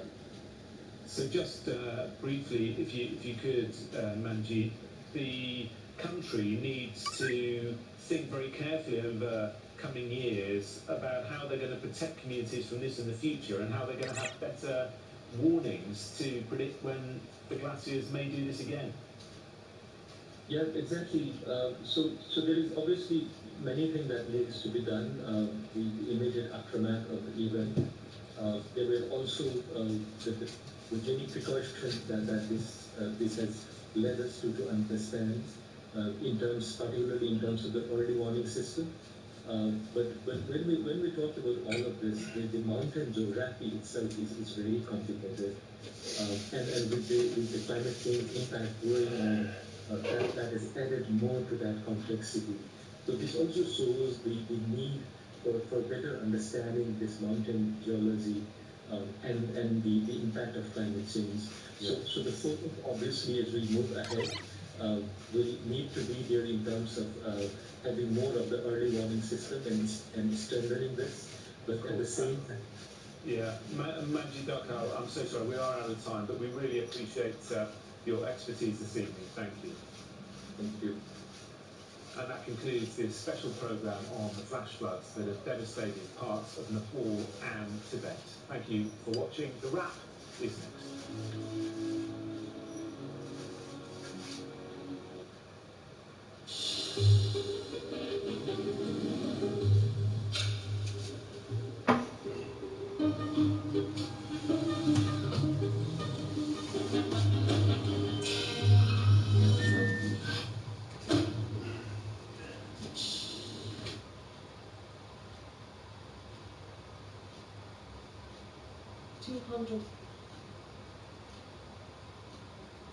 231 BBC News. Going into the afternoon, and at times they could line up, so if you're stuck underneath the line of those showers, they'll just continue to roll through. Some rumbles of thunder, a blustery feel, and temperatures around about the low, maybe mid-20s, cooler across northern Scotland. And then to the weekend, on Saturday, we've got some heavy rain through parts of Wales, moving through the Midlands and towards the north of England. Sunshine and showers further south, those could be blustery.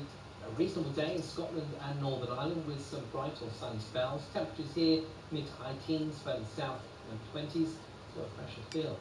And into Sunday, and for some, of course, Bank Holiday Monday, it remains unsettled but drying up across England and Wales on Monday, and temperatures here in the low 20s. That's the forecast.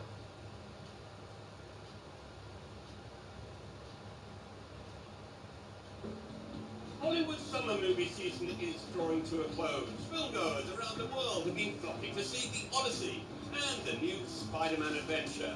But could the success of these two big blockbusters reshape the movie industry or not? Join me, Tom Brooke, for Talking Movies on BBC News. Ukraine is warning it is running out of missile interceptors, and this is the cost, the scene of the latest Russian missile attack. We've seen 8 body bags having to be removed from here. I'm Dan Johnson. Join me for continuing coverage of the war in Ukraine on BBC News. How will Arsenal get on in the defence of their trophy? Can their traditional title rivals return to the top of one of Europe's most exciting leagues? We'll have all the latest news, interviews, results and goals as we follow every twist of the Premier League season here on BBC News. Women, we make up half the world we inhabit, yet take up half the space we deserve. Told we talk too much, yet never heard enough. Told lower your voice, be spoken over, be silenced, be invisible. Women, natural-born storytellers, pearls of wisdom, fighting talk, heart to hearts. All mother tongues, speaking up, speaking out, speaking truth to power, quietly active or loudly roaring. Every woman has a story to tell. Let's hear them. Global Women, a series of inspiring stories across the BBC. Watch on iPlayer. I promise this isn't how I drive. The director can come over to me and say, just want to add a little jerk here or an extra bump there, and in a few clicks of a button I can do that. Why do we want a cell phone network on the moon? There are no people there. There are no people here. Technology like this is part of what will accelerate the capabilities of the future. What's in my hands are tiny, lab-grown brains. This is a really significant change in the game. Tech Now. Watch on BBC iPlayer.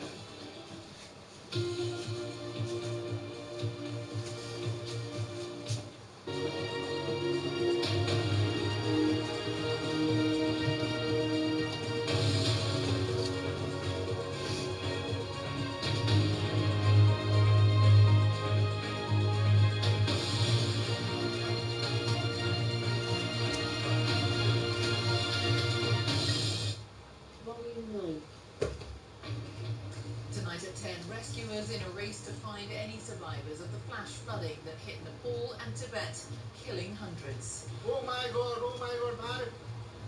More footage has emerged of the disaster, showing the sheer force of the water.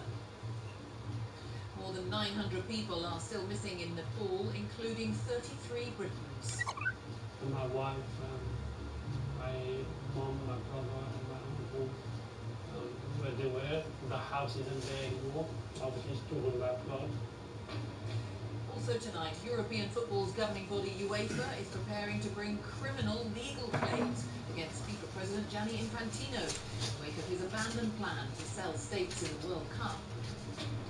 One of North America's Great Lakes, Ontario, is set to be renamed Lake America by President Trump. And catch of the day, remarkable play by Pakistan substitute Salman Ali Agha in the second test at Lord's. From broadcasting house across the UK and around the globe, Newsnight brings you fresh insights and interviews, and a first look at the front pages.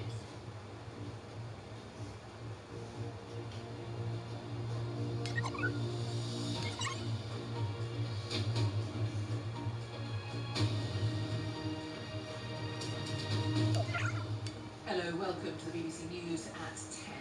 More than 1,400 people are missing after yesterday's flash flooding and mudslides on the Nepal-Tibet border. 362 people are known to have been killed. Many foreign tourists are among those who remain unaccounted for, including at least 33 from Britain. As the waters have receded, the scale of the damage and the enormity of the task facing rescuers has been revealed. Hundreds of Nepalese soldiers have been sent to the region to search for survivors. We'll be looking tonight at what's thought to have caused such devastation and have the latest on what's being done for the Britons caught up in it. But our first report is from our correspondent Azadeh Mashiri, who's travelled to the Trishuli River. A warning that this contains images you may find distressing from the start. A devastating calm, the aftermath of a painful disaster. Villagers pick through what is left of their homes, their livelihoods. Oh my God, Yesterday's chaos, caught by construction workers trying to escape the onslaught. Sweeping away everything in its path.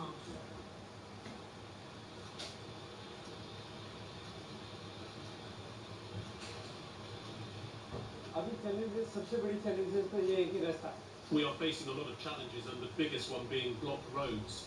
As of now, we're not able to tell how many people are still stuck or buried under the debris. This is some of the military support that is arriving at the airport. All the efforts that are being made to find the hundreds who are missing right now. And over here, there are families of those who are missing who are gathering, who've been waiting for any information they can find. Deepak and Madhu Ahuja were returning to Texas from a pilgrimage. Their daughters waiting for any news. We all immediately started calling our parents, no answer, and then we both received an email from the Isha Foundation saying that the floods had hit and that our parents were in a group at the immigration office of the China border with Nepal that had been impacted by the flood. It's only been one day, but it has felt like much longer. I think we're just leaning on each other and our family. Hundreds caught in the disaster were pilgrims and trekkers who had travelled to the region for the upcoming Full Moon Festival. Helicopters make journeys back and forth from the capital, racing to save lives, dropping supplies to others who were able to climb up away from the flooding. We drove up the mountains and the winding roads from Kathmandu to one of the worst hit areas, Trishuli. On the way we pass ambulances, but also hearses. Emergency teams are still working through utter devastation in northern Nepal and racing to save lives. This is as far as our car could reach. The road ahead is completely blocked off, and that's because we're very close to the Trishuli River. One of the relief workers here said that there was just a wall of water here before, and that past this point, there are entire villages that have been washed away. The damage here, looking at that car right here, I mean, it's obvious, and the scale of this disaster is becoming much clearer. And meanwhile, the rescue workers, they're working through the night, yet again. But the danger is not over yet. There are warnings that some debris washed away into the river systems could trigger more flooding. But for now, the search for survivors continues. Azadeh Mashiri, BBC News, Trishuli. Well, hundreds of people are also missing in Tibet, although the Chinese authorities have only publicly confirmed 3 deaths. Search and rescue efforts have continued for a second day. Our China correspondent Laura Bicker joins me from Beijing. Laura, what are you hearing about the impact from where you are? Well, we've been told that 558 people are missing, 260 of whom are foreigners. We're told that they were tourists and pilgrims making their way between Nepal and that sacred mountain, Mount Kailash in Tibet. It's worth pointing out, Jane, that this is one of the most carefully controlled regions in China, and that is one of the reasons why we as foreign press cannot go there or independently verify what Chinese state media is telling us. But we are being told that rescuers are facing major obstacles, and within the last few hours we have been told by China's water resources that they're monitoring a lake that has formed within the debris further up from Yirong port. That is the focal point of China's disaster efforts. You may remember the footage from yesterday where that torrent, that wall of water, crashes into the port buildings, removing everything in its path while hundreds of people flee for their lives. Those images have not been shown here in China, but we are being told that they're worried about a lake that has formed upstream that is now rising, and China's water resources officials say that it may burst its banks within the next 3 days. So even getting rescuers on the ground is proving a very difficult task. Laura, thank you. Laura Bicker with the latest there in Beijing. Well, here the King has issued a statement to say he and the Queen feel deeply for the many families anxiously awaiting news of friends and relations who are missing in Nepal. Tim Moffat has more. In Uckfield, in East Sussex, Pramod's been facing a desperate wait for information. He runs a Nepalese food truck, and several members of his family have been missing since the devastating floods, including his wife. I was married like 2 months ago. I have heard from my dad. He's okay currently, but my wife, my mom, my brother, and my uncle, where they were, the house isn't there anymore. Obviously, it's taken by flood, so it's probably they've been like in the house and obviously taken by the flood. Pramod's flying to Nepal this evening to be with his father and to do what he can to try and search for other members of his family. It's very hard to think straight away, but when I go there and talk to my family, my dad, I will know better. The Prime Minister today offered his deepest condolences and said the government would be doing everything it could to help. The immediate offer that the Foreign Secretary has relayed to the Nepalese government is an offer of first responders, search and rescue support. Britain excels in this, and we're there and we're ready to be deployed. At least 33 people from the UK, including 2 teenagers, are amongst the hundreds still missing following this disaster. Families across the world are facing an anxious wait for news about their loved ones. Tim Muffet, BBC News. The deluge in Nepal was triggered by a collapse of a glacier, according to the US Geological Survey. Video footage filmed today shows a massive chunk of rocky debris rolling down the Trishuli River amidst all the floodwater. Our climate editor Justin Rolat has been looking at what caused such destruction. It is hard to comprehend the scale of this. A wall of water, mud and rock tearing into a town. So what set it off?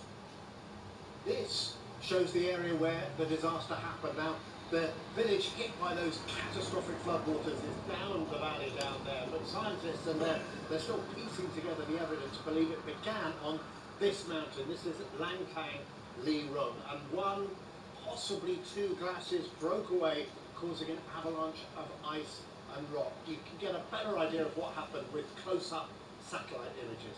This image was taken the day before the disaster, and this is after the event. Look how the valley floor has been scoured. A huge section of the mountainside has vanished.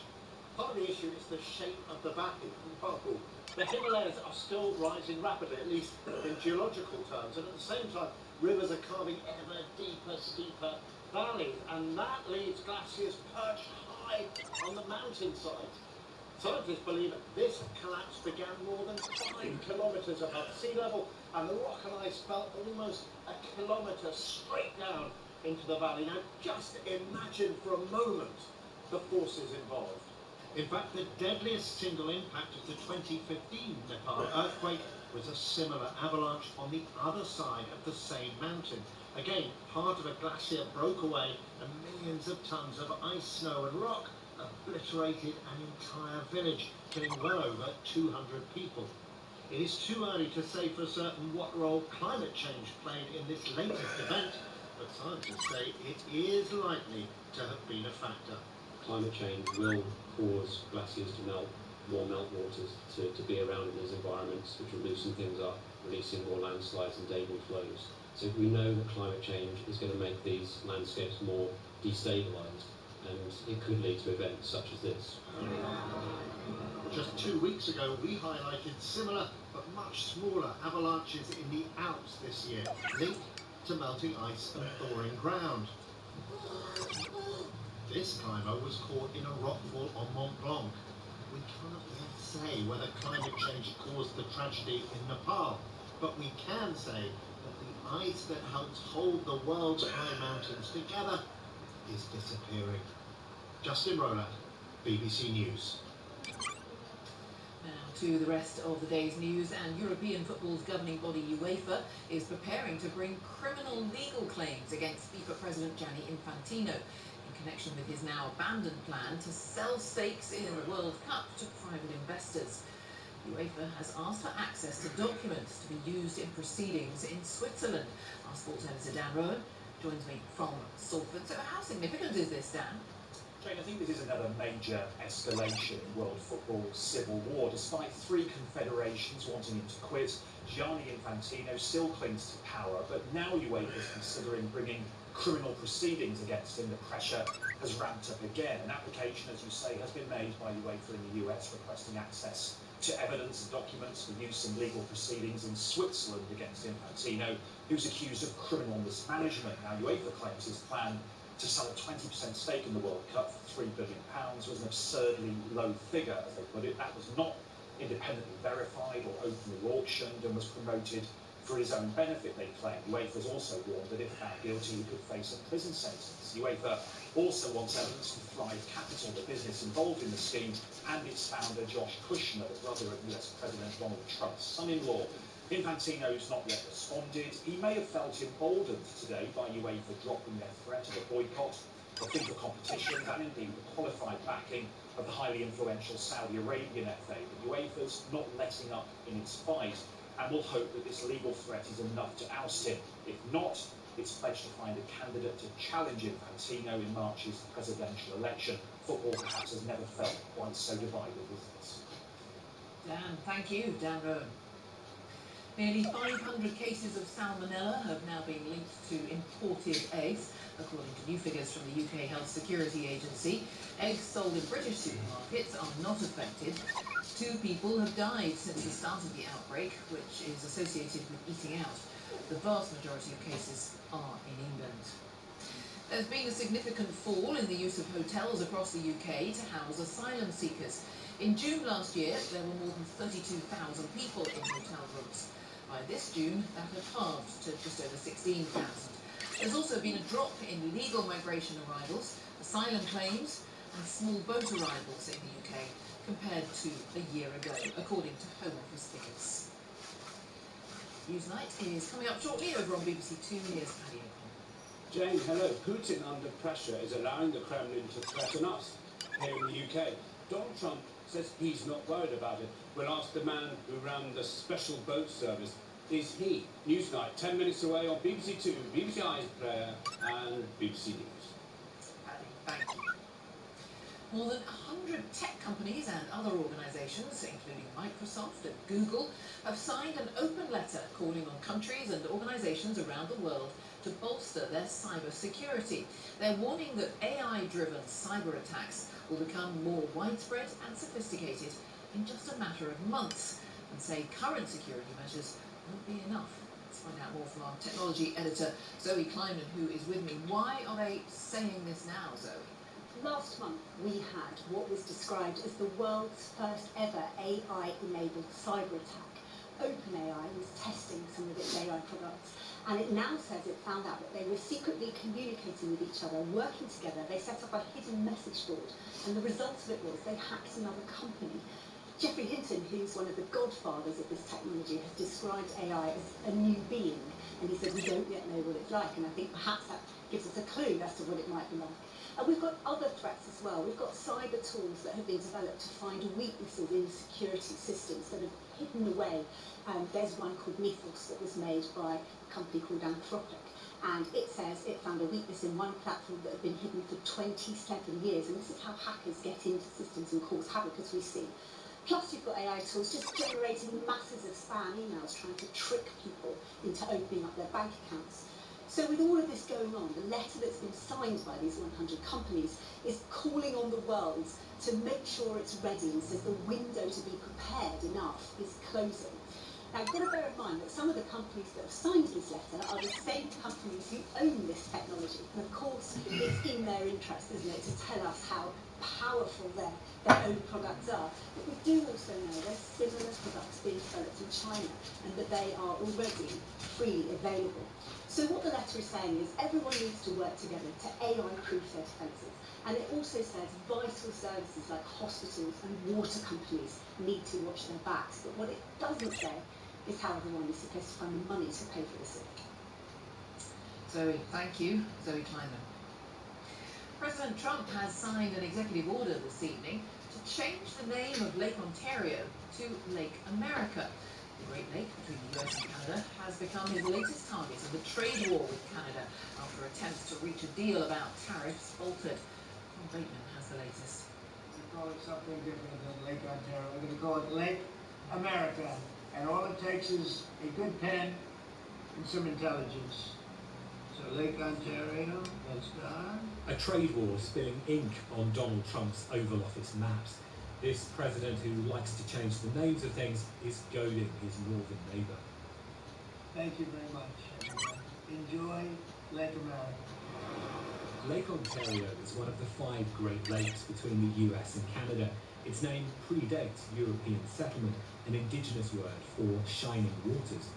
Once known as Lake Ontario. But now it's at the centre of today's trade in insults, as Mr. Trump signed an executive order changing the lake's name. Talks on tariffs had collapsed before he slapped a 50% rate on some Canadian imports.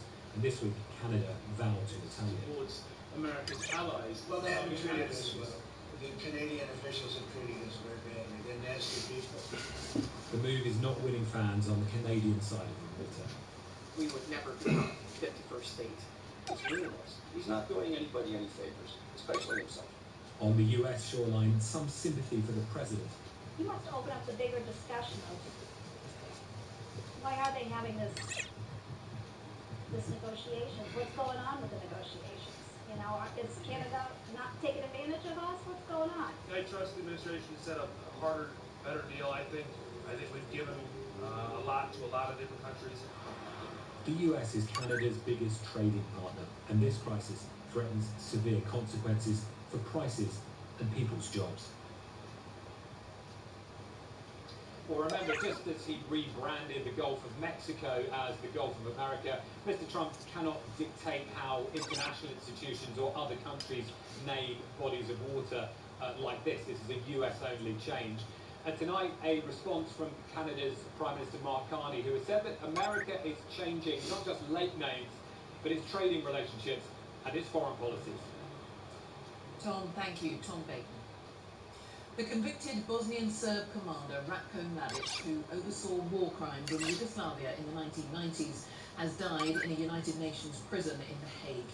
He was 84. Mladic was jailed for life in 2017 for genocide and crimes against humanity. After the war, he'd gone on the run for 16 years before being caught. This report is from the BBC's Alan Little, who reported extensively from Bosnia during those years. Ratko Mladic's forces committed the worst war crimes in Europe since the Nazis: mass murder, rape, forced expulsions, and ultimately genocide. For 3.5 years, he commanded the siege and bombardment of Sarajevo. Thousands of civilians died here alone. By 1995, his reputation for ruthlessness was established, But then came the massacre of Muslims in the besieged enclave of Srebrenica. In front of UN peacekeepers, Mladic was filmed reassuring terrified civilians that they'd be safe. Then, his forces rounded up and killed more than 7,000 men and boys. After the war, mass graves were uncovered. By now, Ratko Mladic and his political boss, Radovan Karadzic, had vanished. They evaded capture for well over a decade. Karadzic was found living in disguise in Belgrade, arrested and sent to the War Crimes Tribunal in The Hague. A year later, previously unseen pictures surfaced on Bosnian TV. Ratko Mladic apparently relaxed and healthy, enjoying the support of a network of loyal former colleagues. But the past caught up with him in 2011. He was arrested in a Serbian village where many still regarded him as a hero. On behalf of the Republic of Serbia, I announce that today we arrested Ratko Mladic. Mr. Mladic should always hear. At the end of his trial at The Hague 6 years later, Ratko Mladic was defiant. Mr. Mladic, if you... When the verdicts were read, he demanded a halt to proceedings on the grounds of his health. When this was refused, he was led out yelling obscenities. Curtains down, Mr. Mladic will be removed from the courtroom. In his absence, the judge carried on. The crimes committed rank among the most heinous known to humankind. The sentence was life imprisonment. The court rejected his final appeal in 2021, 30 years after he began the campaign that would cost tens of thousands of lives and displace millions. Ratko Mladic finally faced justice for his crimes. And a little reporting on the death of Ratko Mladic. Now, the clear-up of one of England's largest illegal waste sites has been completed at a cost of £6 million to the taxpayer. The government has vowed to recoup the money for cleaning the Kidlington site in Oxfordshire from the criminals, as well as for 7 other dumps earmarked for clearance. Waste crime is said to cost the economy £1 billion every year. But figures obtained by the BBC show the Environment Agency has managed to claw back just over £7 million from waste criminals in the last 5 years. Campaigners have labelled the amount as derisory, as Jenny Kumar reports. This was one of England's most notorious dumps. It provoked widespread anger when it was discovered last autumn. Only 4 months ago when I was here, there was thousands of tonnes of waste piled up more than 3 times my height. Today, this looks very different. It's now hailed a success and worthy of a ministerial visit. 4 months, we've moved just over 22,000 tonnes. Wow. The local community has welcomed this, but there's still frustration that it happened in the first place. As soon as we found out about it, we acted quickly. I can understand people's frustrations, but then you look around here, you look at the pictures, and this is an amazing achievement.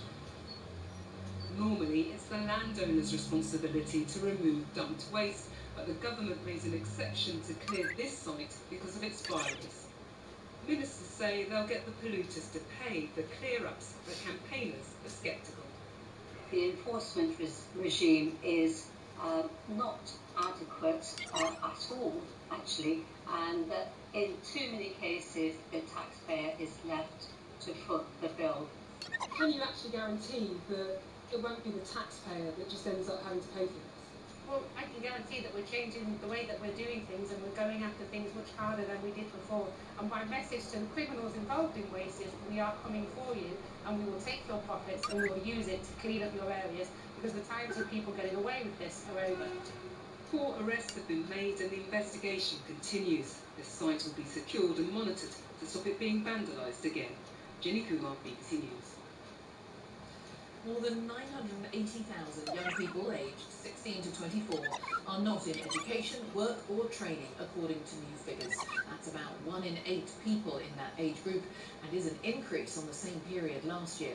And it means nearly half of 24-year-olds never had a job. This confirmation of the scale of the crisis comes just weeks before a major review is produced for the government, which is due to set out possible solutions. Here's our education editor, Branwen Jeffries.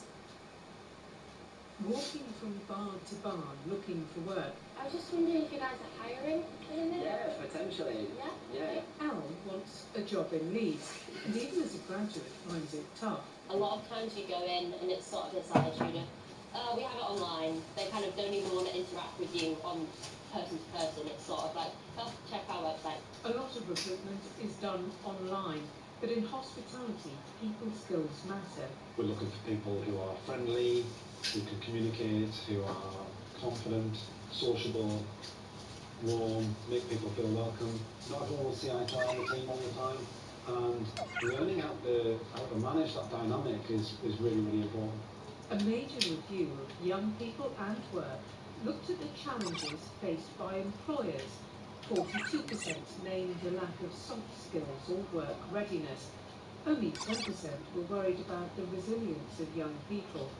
And 9% mentioned a lack of work experience. If you're a young adult competing for a job and don't have work experience, that can put you at a disadvantage compared with an older worker. And technology is stripping out some entry-level roles in certain businesses. The concern is that AI will accelerate that. These young adults are the first joining a new scheme, with the government giving cash to employers to help recruit young people for up to 6 months. This will target just a fraction of those not working. Ministers are aiming it at those stuck on benefits, speaking before today's figures, and keen to show they take this seriously. If I look at the labour market as a whole, the UK labour market is in a robust position. We've got the third highest employment levels in the G7. Vacancies are roughly where they were about 10 years ago, but there has been a long-term challenge for young people. So many young adults tell the BBC they applied for countless jobs. For some, persistence does eventually pay off. So since we last spoke, I've since gotten the job at North Bar. It is just right time, right place, and being persistent. Getting more young adults into work has become urgent. Their mental health, the welfare system are all in the mix, with a review due to suggest solutions within weeks. Bramwell Jeffries, BBC News. Now to the cricket, and it's a difficult day for England on the first day of the second test against Pakistan at Lord's. England have closed on 248 for 9. Andy Swiss was watching. For English cricket, the storm clouds keep circling. An early rain delay at Lord's after a build-up blighted by yet another disciplinary problem involving Bryden Cass, who after being dropped from the squad was today taking wickets for his county Durham. So how would his England teammates fare? Oh, that's close. Well, not so well. Joe Root won 3 early wickets for Mohammad Abbas as Pakistan seized the initiative. When Harry Brook was emphatically bowled, England was 77 for 4 and in deep trouble. Resistance arrived though in the form of Jordan Cox. In tricky conditions, he reached 50, as did Jamie Smith. The fight back was on, until a moment of magic. You won't see many better catches than Salman Aliaga's, definitely one for the photo album. England 9 wickets down at the close. For Pakistan, after their first test thrashing, rather more to celebrate. Andy Swiss, BBC News. Now, sky gazers may catch a glimpse of a partial lunar eclipse in the early hours of tomorrow morning. Unlike the recent solar eclipse, it is safe to look at it directly with the naked eye, we are told. The moon is expected to turn a reddish colour as it moves into the Earth's shadow, earning its nickname of Blood Moon. That said, I wonder whether the weather will be favourable and we'll actually be able to see it. Let's ask Elizabeth Rizzini. Hello. And if you want to continue watching the BBC News at 10, please turn over to BBC One, or you can watch on iPlayer. Next, it's news.